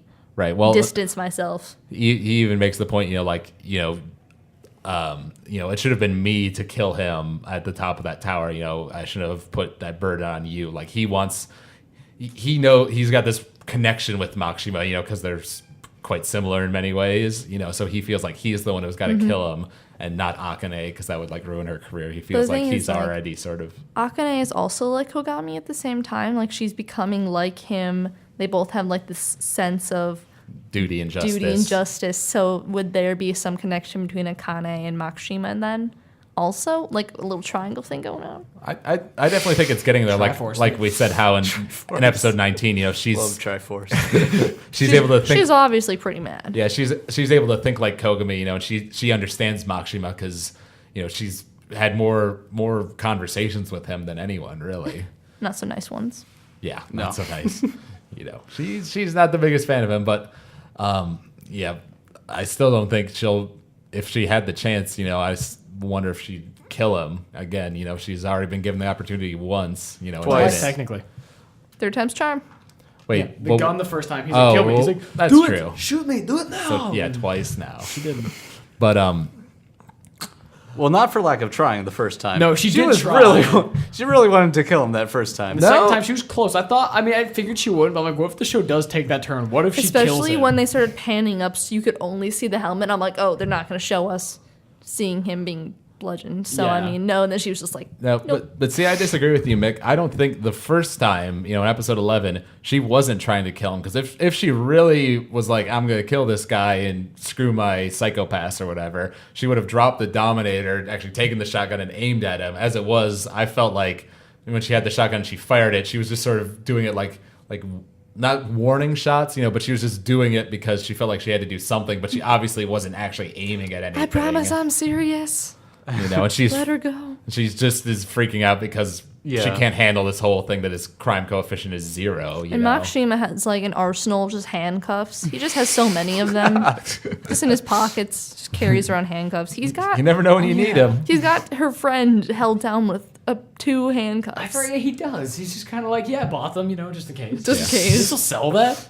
Although something I was just thinking of, you know, I don't know which episode it is, but there's an episode where Kogami and Akane are having like a conversation about like, you know, justice and Makshima and all that. And she was basically saying like, we need to find Makshima, you know, set up a court, you know, have him be tried and executed, and then go back to the way things were, you know, because like she thinks that the civil system is a just system, you know, that keeps order in society, whereas Kogami is more like, no, the civil system is corrupt. We need to find a new way, you know. So that makes me wonder, you know, how is her philosophy going to stay that way with what's hinted at in episode 19, that apparently the chief's just going to spill the whole beans to her about what's going on? The chief's going to twist it in some way to make her work for her, though, to manipulate. Yeah, that's what it seems like. The chief wouldn't actually just give the information. It'll be a half truth. You know, she'll probably tell her some of the truth. Pull a Cube.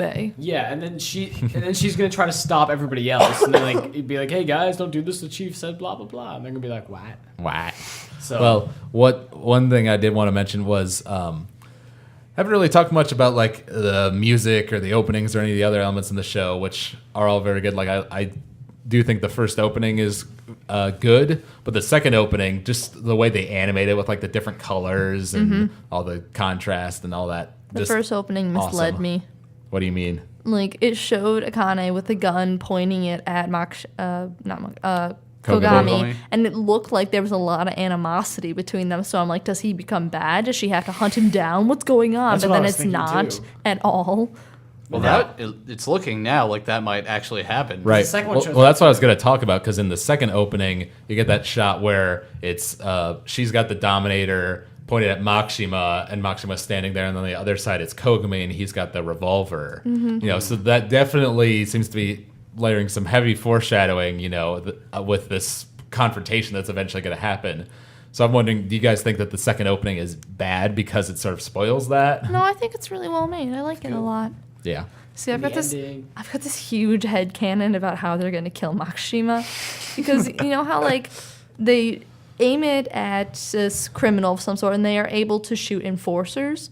So if Kogami stands in front of him long enough, and Akane just kind of hides, and then he moves out of the way at the right time, boom. I think you're gonna say pull off Goku where he held Raditz and like, you know, Piccolo just shot through both. Yeah, something like that. That's actually pretty brilliant. I hadn't thought of that. That's what I kept thinking, like, oh, just stand in front and move out of the way for the Well. longest time. And I'm like, why isn't this a thing? That's brilliant. Why isn't this happening? Just now before anything bad happens. Yeah, well, but All right, but Kogami. Makshima would probably get a little suspicious if Kogami was standing right in front of him, as, you know. Unless he rendered them helpless before that. Get all of his handcuffs, just handcuff him to a wall. And he'd be like, oh, I should have carried those around. So you just think he's got like a whole bag of handcuffs with him at all times? His handcuffs everywhere. Like, Want to buy some handcuffs? But no, just like they'll be having their little conversations about stuff and Philosophy. quoting Philosophy philosophy, and crap. and then they'll be getting real serious, and he's like, "No, now you're gonna die." Steps out of the way and just That'd be cool. dominates. I don't He's like, know. My personal, now we can get into It's like okay. theories about like what's going to happen in the last 3 episodes. My sort of thinking is that, you know, Kogami is going to meet up with Makshima. They're going to have their final exchange or whatever, and Kogami's probably going to kill Makshima. But then Akane is going to like be there witnessing it or something, and she's going to have to make a choice, you know, when she's pointing her Dominator at Kogami, and after You just killing murdered. Makshima, he's definitely going to be a criminal. But you then know. what about the lady? What do you mean? The chief. What about Oh. her? she's going Right. to descend from the Well, heavens and kill them both. I will admit what happened in episode 19 definitely throws a hitch into that, because I don't know how, you know, what exactly she's going to tell Akane. Like we said, is it going to be the actual truth about the Sybil system? Is it going to be a half truth and, you know, some manipulation to try to twist her to do something? She's going to pick up the phone and be like, Soylent and Green is people. Yeah, because she's she's talking with like the other hive minds, you know, in episode 19 there, and she says, well, is that the vote of the collective? And whatever brain is possessing her mind at that moment seems a little bit uncertain about it. You know, like he wouldn't have voted for it, but he's like, okay, well, if it was a consensus, then so be it. You know, so I get the feeling that not everyone's so certain about telling Akane the truth. But I don't know. I get the feeling, at least for me, like I think Gen Urobuchi's a good enough writer that, you know, and with the opening and just the way the plot's been developing, it's definitely basically telling us straight out, like, we're going to get to this point where Akane is going to have to judge Kogami. And I think we're going to get to that point, and then a twist is going to be thrown there. He's going to throw in something that none of us expect, and that's what's going to make it cool. Because if it's just, you know, like I said, Kogami kills Makshima, she has to like judge Kogami, and she just like throws it all away to be with him, or she When we find shoots out him, I magical don't know. girls become witches. Boom. Spoilers. We've already done this. I know. Well, but the listeners don't necessarily know that. They don't necessarily have seen Well, Madoka. If they go in chronological order, then they would have known it by now. But what if Hey, what if it we would- have new listeners? They've never listened to any of our Go to podcasts. That's actually, Madoka. you spoiled Madoka, it. Because so- they didn't have to know that was Madoka. It could have been any show where like magic girls become witches, and you just says Madoka Magica. It's actually your fault. Yeah, so it's your fault now. I'm just gonna go cry in a corner now. Just feel so Rolling bad. around trying to cry. I don't Cry a know. What do you guys think? What are your theories on what's gonna happen in the last 3 episodes? It's gonna rain. Really? I mean, it's probably going to. Every bad thing happens in anime, rain starts shooting down. That's you know what's gonna happen. Honestly, I think he's Make gonna things die. dramatic. They're gonna get her. One of them's gonna die in the process. Not so happy ending. I hope it's not Masuoka. I like So, him. okay. That or oh my gosh, what if they get red hair guy? Oh, if Kagura comes back? He like crawls from the ground zombified. He's gonna be like, I I've don't come to think- save you, and takes the last shot, like saves their lives somehow, then officially dies. What if? Oh my God! What if Gino protects his dad? I will cry so many manly tears. What if vice versa? That too. Oh, yeah. So many. That's gonna manly- be. He's gonna take the shot. Either at some or. point. Oh my God, it's Either gonna or. happen. My tears will No, flow. Why would you say that? I would It's gonna definitely happen. see Masaoka taking the blow for Gino. It's And gonna then happen being now. like, I finally am a dad to you. Like- Die. I was gonna say. Actually, Oh, no. you mentioned, like what happens with the chief earlier. I could see Akane, Kogami, and Makshima having their showdown at one place, and then Gino having a showdown with the chief, because he's had this whole relationship with her. Yeah. Then And he's like, maybe- you have lied to me my his whole padres- life. Maybe, yeah, she goes to shoot him, and Masaoka comes in and, like, takes the blow for him or something like that. I could definitely You'd see be like, that take happening. her down. Your intuition was right. Because they said that his crime coefficient is going up. Right. So, and it's shown that she can manipulate the gun to shoot when it isn't over 300. So Right. if she gets adopted, which she has under her desk, Yeah. Vegeta, what's a scatter say about his crime coefficient? It's over 300. 1006. 1006. Kick his ass, Nappa. 2006. No wait, I was holding it upside down. It's actually over 9,000. No, but that's the whole joke in the abridged series. He just Yeah. says, "I read the scatter was upside down. It's over 9,000. Rah." Yeah. They make it super underplayed. Yeah, That's what's brilliant about it. yeah. Any other theories, predictions, things we think might happen in the future? I don't want Shion to die. Who's Shion again? The hot computer lady. Okay. Yeah. I don't know. She's never out on the front lines. That's the thing, though. I feel like because she's such an excellent information gatherer, they're gonna deem her as a threat, and something's gonna come in and get her. It's possible. Someone's I'm going to scared die. because she's like one of my favorites. Okay, fine. Here's a question I just thought of. So, do you think by the end of the series, the Sybil system is going to be like exposed or Oh, yeah. destroyed Totes. Probably. in some way? Definitely. Unless they want the most depressing ending. Yeah. It's Kill definitely- everyone. That's what I'm saying. Someone's gonna have to die on the good people's side, but it's going down. That's going down. No, Yeah, we've I already know. lost one. I could definitely see. I could definitely see Makshima and Kogami both dying. Like in their final duel, they basically kill each Crying. other All the crying. because they even said like how alike they are. It makes sense for one to die. Neither can live while the other survives. To quote Harry Potter. I was about to, yeah. See, the thing is, though, I cried when her friend got killed just because I felt so bad for Akane. So what's going to happen when a main character dies? I don't want to see that. Well, we already had Kaguri die. He's not I a main know. character. I was but- crying then, too. But, even so, I don't think I can handle much more. It's like when you get to feels. like Only 3 episode weapons, 12 though. of Madoka, and it's just like, nope. Well, We more see- like episode 3 of Madoka. Well, yes, first one is, yeah. Yeah. That's the first of We're not many going to talk about sadnesses. we're not going to talk about that right now. Yeah, I've been trying to block that out of my memory. Thanks, Alex. Yeah. Have I showed you the hungry Yes. caterpillar image? Yes, you did. You brought it up during the podcast. You're You the worst type of jerks. person. You are the worst. I did it. I did ever actually. Someone else showed that to me. I don't I know think who it was was. Matt. Doesn't make you any less of a monster. It probably think was Matt, It was actually. Matt because he was like, "Hey guys," and I was like, "No, why would you do that?" You're both monsters. Matt, Hey, you jerk. crime coefficient goes up even in proximity.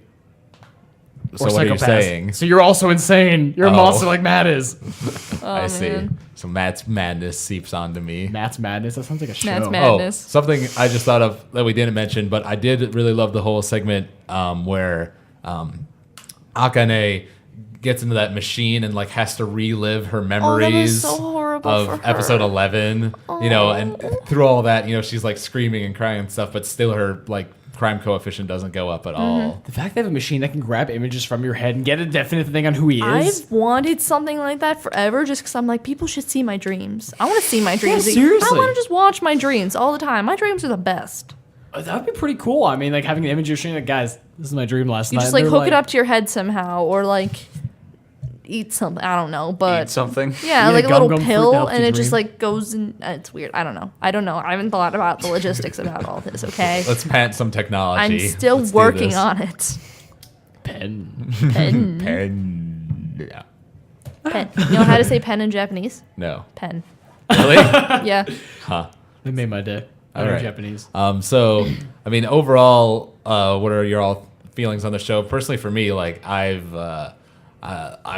I was liking the show, near the beginning. It was good. And then once it starts to reveal Makshima, and get into more of like, the morality and the whole what's wrong with the civil system. And it just has kept building. And it's shaping to be probably one of my favorite shows ever. Like if it has a good conclusion, like I hope it will. I really love the dark storytelling. The animation is really nice and realistic looking. The characters are good. Obviously the villain is great. They're also anatomically correct. Yes, I didn't mention it, but the music is really well done as well, both in the openings and endings, as well as just the music, the soundtrack itself. It was all good. So good job, Geno Urobuchi and the guys at Thanks. Production IG. I thank like you. it. Kenny, what are your thoughts overall? I really enjoyed it a lot more than I thought. I mean, I would go in thinking it was going to be good, but I really, really like the series. Like, honestly, it's a top 10 series for me. And I like the story, the pacing, the characters, especially the characters. Did I mention the characters? And the Dominator is the coolest thing ever. I like that. And the whole, I've always loved overbearing sci-fi, scientific, like, the machine controlling everybody. I've always loved stories like that. So I'm like, Sybil, Skynet, solid. So I've always liked stuff like that. Yeah. So I like the series. I guess I didn't mention this, but the way they, like I'm trying to think. The gun, the Dominator, is a 3D effect, isn't it? Like it's not 2D. Yeah. Especially like when it transforms and stuff. Like that's a really cool. I gotta believe someone's done that somewhere. Yes, all right, now transform Autobots. Dominator. But yeah, they have that in like the cars and like some of the buildings and things are done in 3D, and they managed to do it well, without it like seeming super out of place. The dogs this are 2D also in show. 3D.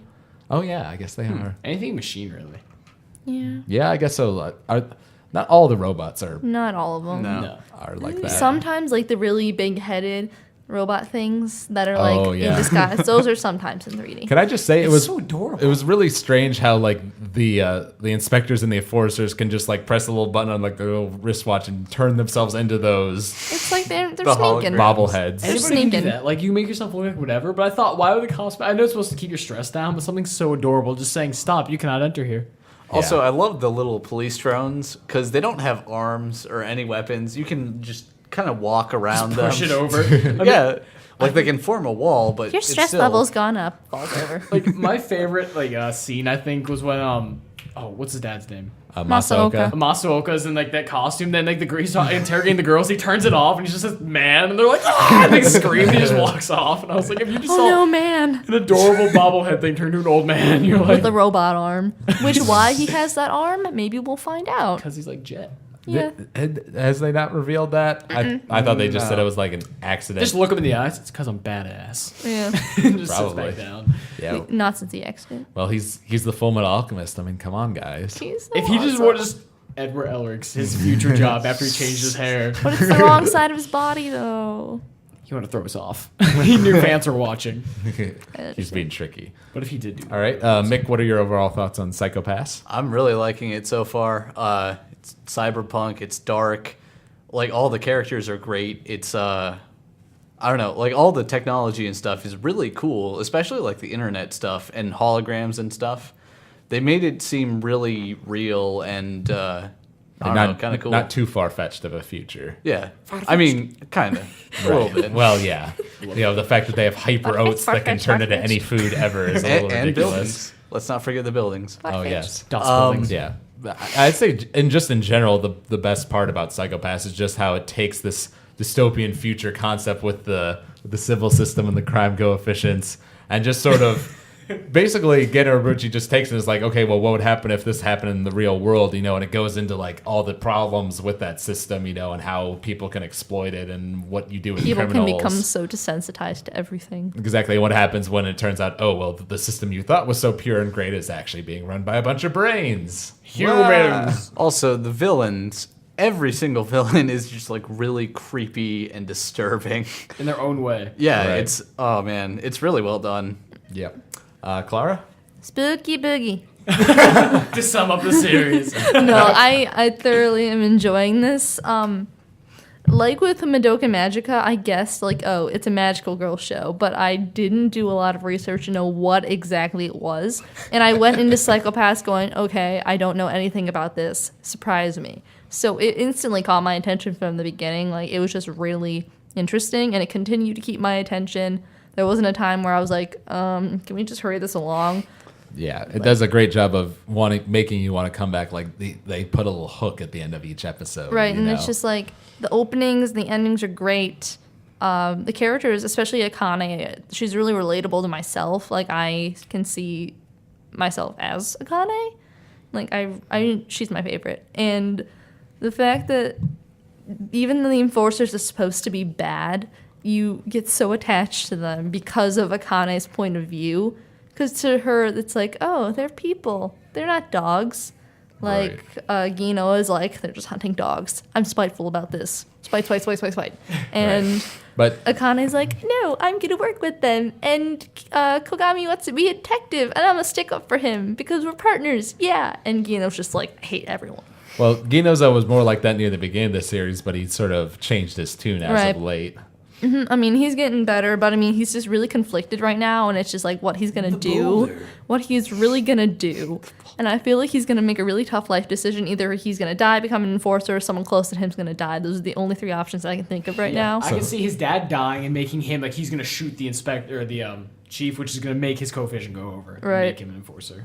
Yeah. Or the system's gonna break. And he'd just Because be the like- system but- deems the lady as something that's good. So Yeah. when he shoots it, his is going to skyrocket. Yeah, no, he wouldn't be a latent criminal. He'd be a full-blown criminal at Oh, that gosh, point. yeah. But if the system breaks, he'll just be a detective and Yeah. a hero at that. Well, yeah, Hero. if they do that, yeah, he'd be a hero. But I really like it. yeah, one thing I just thought of that I want to mention real quick, I'm a little bit confused about is episode 12, which was, what's Yeah. the girl's name? The girl enforcer? Spooky. It's something with a yo. Yeah, let me see. It's I've like got it written down Yoroi here. or something like Yayoi. that. Yayoi. That's yeah, what it is. Yayoi. I like her a lot. For some weird reason, I've always liked her from the beginning. My problem with her, well, I mean, the backstory gives her some more character depth, but beyond that, she really hasn't done anything. Which is why they gave her the background so that she can have a little bit more airtime so we can bond with her. But I guess my issue with that just is like, because it was a fine episode, you know, in and of itself, showing like We got to her see coming out of Sasama or Sasa something. yeah, you know, yeah, we got to Carrot see cake. Kogami as a detective and hit his enforcer was buddy really before he cool. got killed, which was cool. Yeah. We got to see her like, you know, coming out of that holding cell like for all the latent criminals, you know, to Right. become an enforcer. Like that was an interesting whole dilemma. But I couldn't help but feel like they dedicated a whole episode to it, you know, in a show that's only got 22 episodes, so a full episode is a lot of screen time. But I think it And also served, like you said, as a purpose of showing where these criminals go.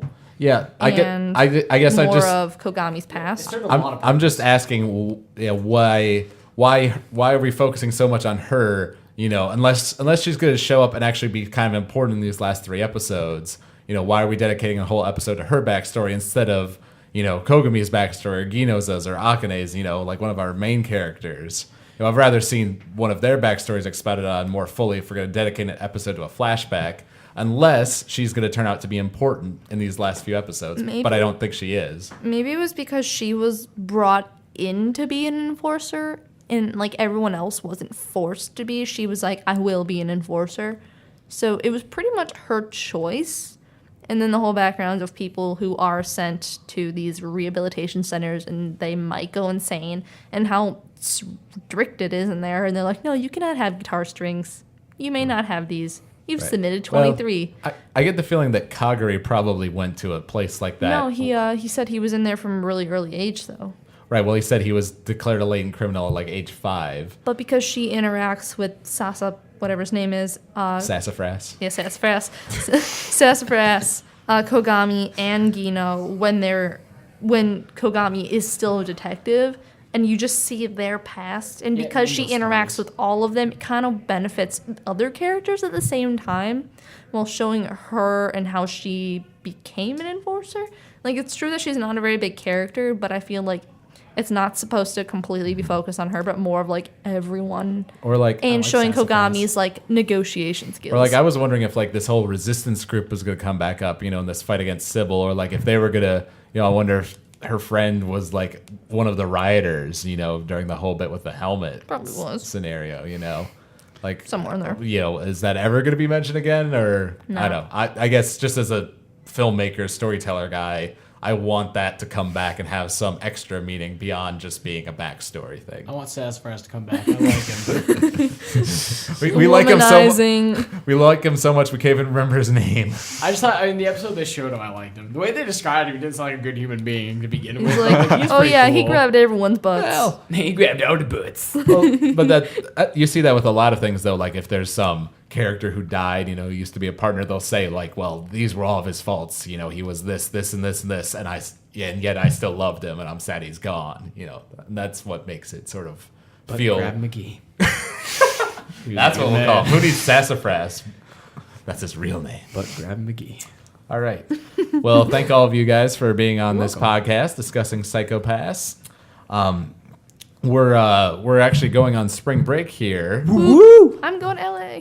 Wow. For real? Oh yeah, you told me For that. is that the media school Yes. trip? Jealous. Good luck. Yeah. I'm going to Mason. That's But- around Cincinnati. So in case you listening from there, I'll see you. I like that. Beautiful little That's moment. my- Yeah, That was cute. Plug in. So the plan is to continue watching Psychopaths, as we go. Like by the next time we do a podcast, we'll be at episode 21. We'll only have one more episode to go, but we'll keep talking about it, and theorizing as things develop. But we do need to discuss what shows we want to watch for next time, because obviously. Abridged. Well, okay, so we've got this. We've got 2 weeks basically before the next podcast. We have time to watch some TV show. Watch Dragon Ball Z. It's pretty. That's not Funny. long at all. No, it's funny though, and we can watch maybe only the first season. That's only like 24 episodes or so.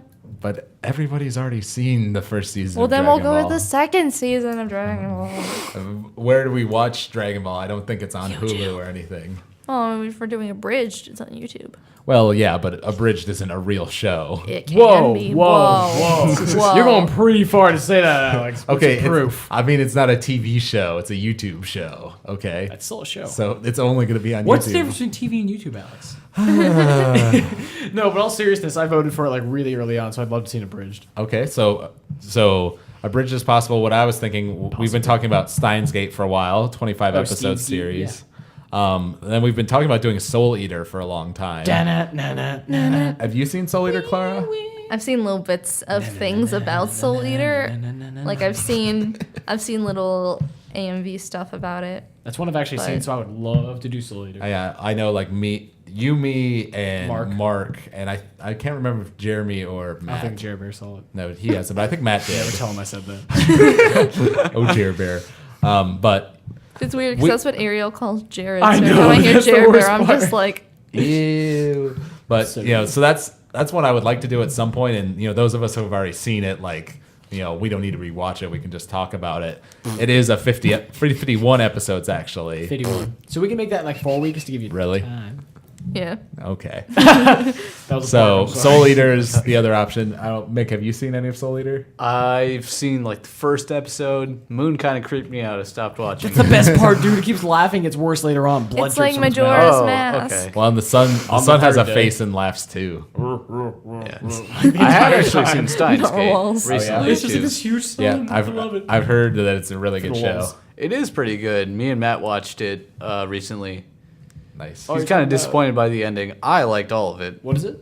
Steins Gate. Steins Oh, Gate. Steins Gate, yeah. So so we've got Steins Gate, Soul Eater, and there's Abridged, and then there's some shows that I haven't been thinking about recently, but I found them online that they're supposed to be good.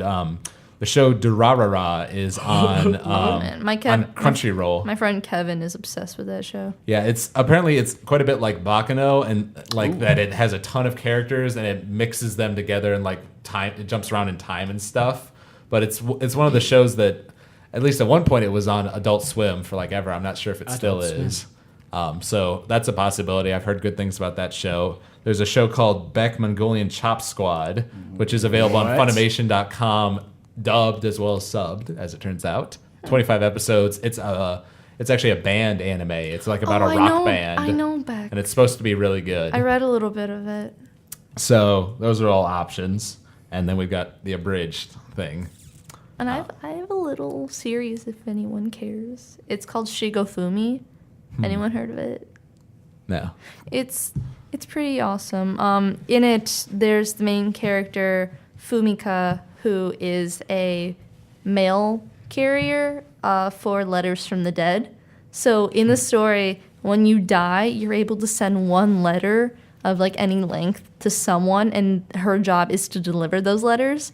So the show goes through a series of either like murders, suicides, and gets pretty deep in the middle of it, just like with Fumika herself and who she is.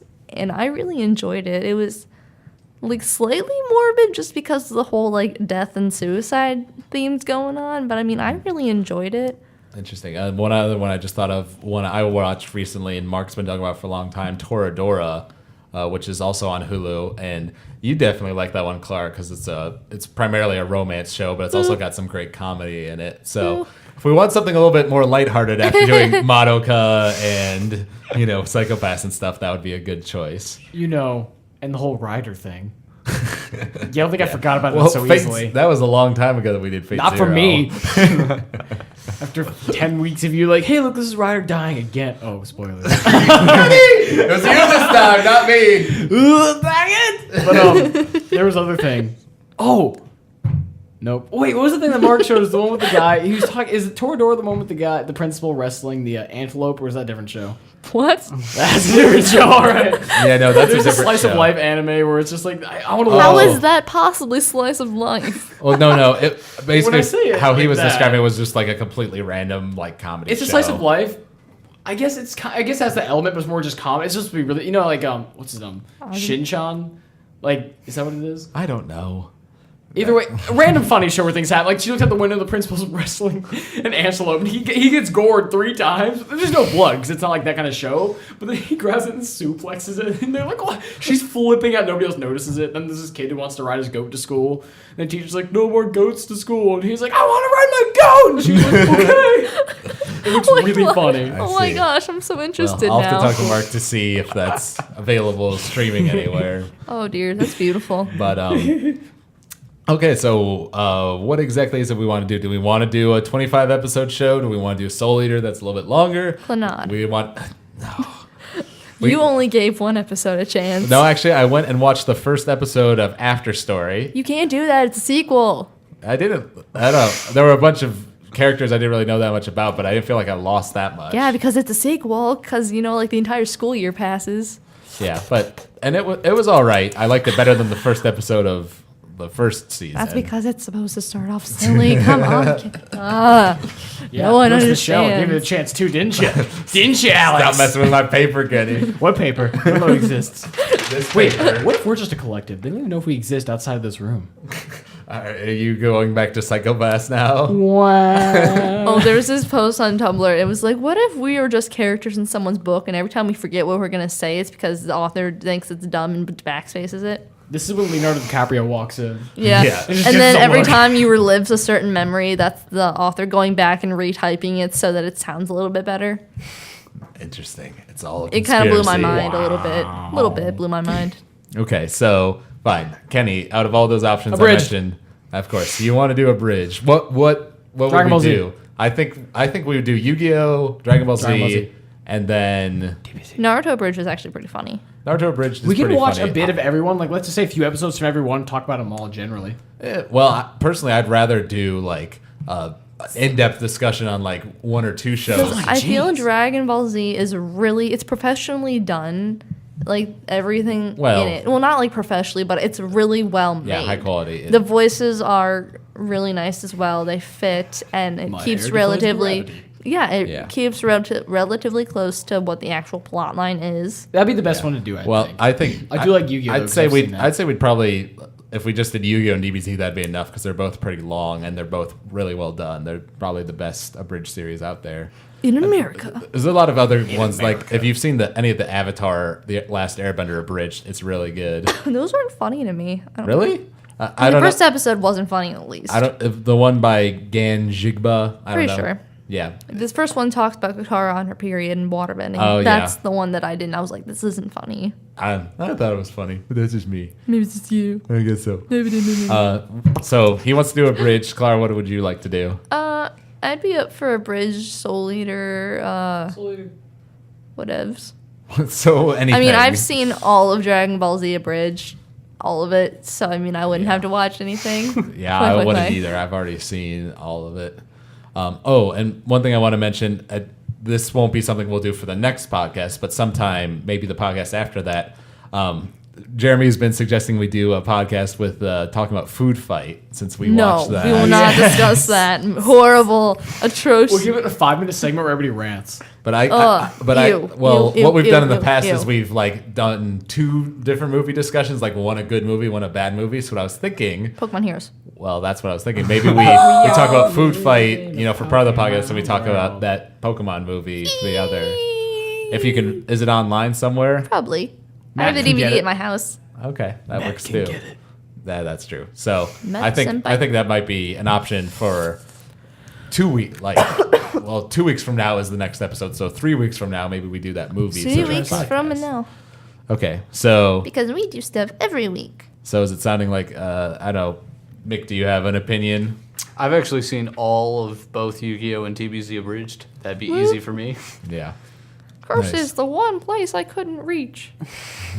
Okay, You don't well, stand a it sounds ghost like a we're gonna do a bridge series. So we're thinking just Yu-Gi-Oh! And DBZ. That's for those of us who have seen it, it's not really much to do. But for those who haven't, that's like it's 50 something episodes of Yu-Gi-Oh! And 32 now of DBZ, and they're each around like 10 minutes long. So that's Beautiful. It's a good bit of stuff to watch. The Frieza arc is definitely my favorite when Goku gets there. It's just, he totally just breaks Frieza. It's just like, They did the same thing with Vegeta in the first season. oh god, though. it's so great. Just this. Goku being an idiot is probably the best part about that show. That or Gohan being ridiculously smart. Yeah. It's just, I can't decide because, Or I don't Gohan know. having father issues. yeah, or Krillin I don't know. and Piccolo. I can't decide who's my favorite. Vegeta, Nappa's and, my favorite. and Guru are probably Oh, my God. three favorites. Oh my god, Super Kamiguru. Nail. Hey, we got to save it for the podcast. Okay, so Super Kamiguru. so We're doing a bridge? so we're doing a bridge I've been waiting since the beginning of last semester to do this. since we first mentioned it. All right, so we're doing Yu-Gi-Oh! Abridged and Dragon Ball Z Abridged. And then maybe we'll throw in there some extra discussion because like there's a whole bunch of other ones I've seen like So many. Avatar, JoJo's Bizarre Adventure, Naruto. There's a lot of great ones out there. Era of the phone. But thank all of you out there for listening to this episode of Shred Cels on Psychopaths. You can email us at techheads@avwproductions.com. You can follow us on Twitter at techheadsou.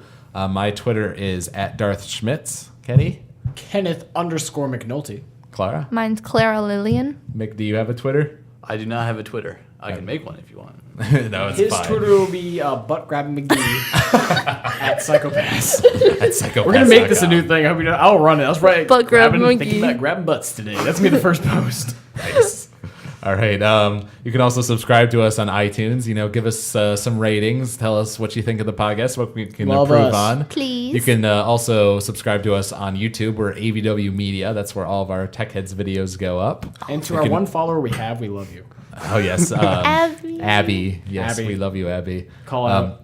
You can also read our blog at avwproductions.com. We got a whole bunch of awesome articles on video games and movies and Pretty stuff awesome. there. Pretty we are awesome. pretty awesome. Thanks. So thank you guys for joining me for this very special episode of Shred Cels, episode 27.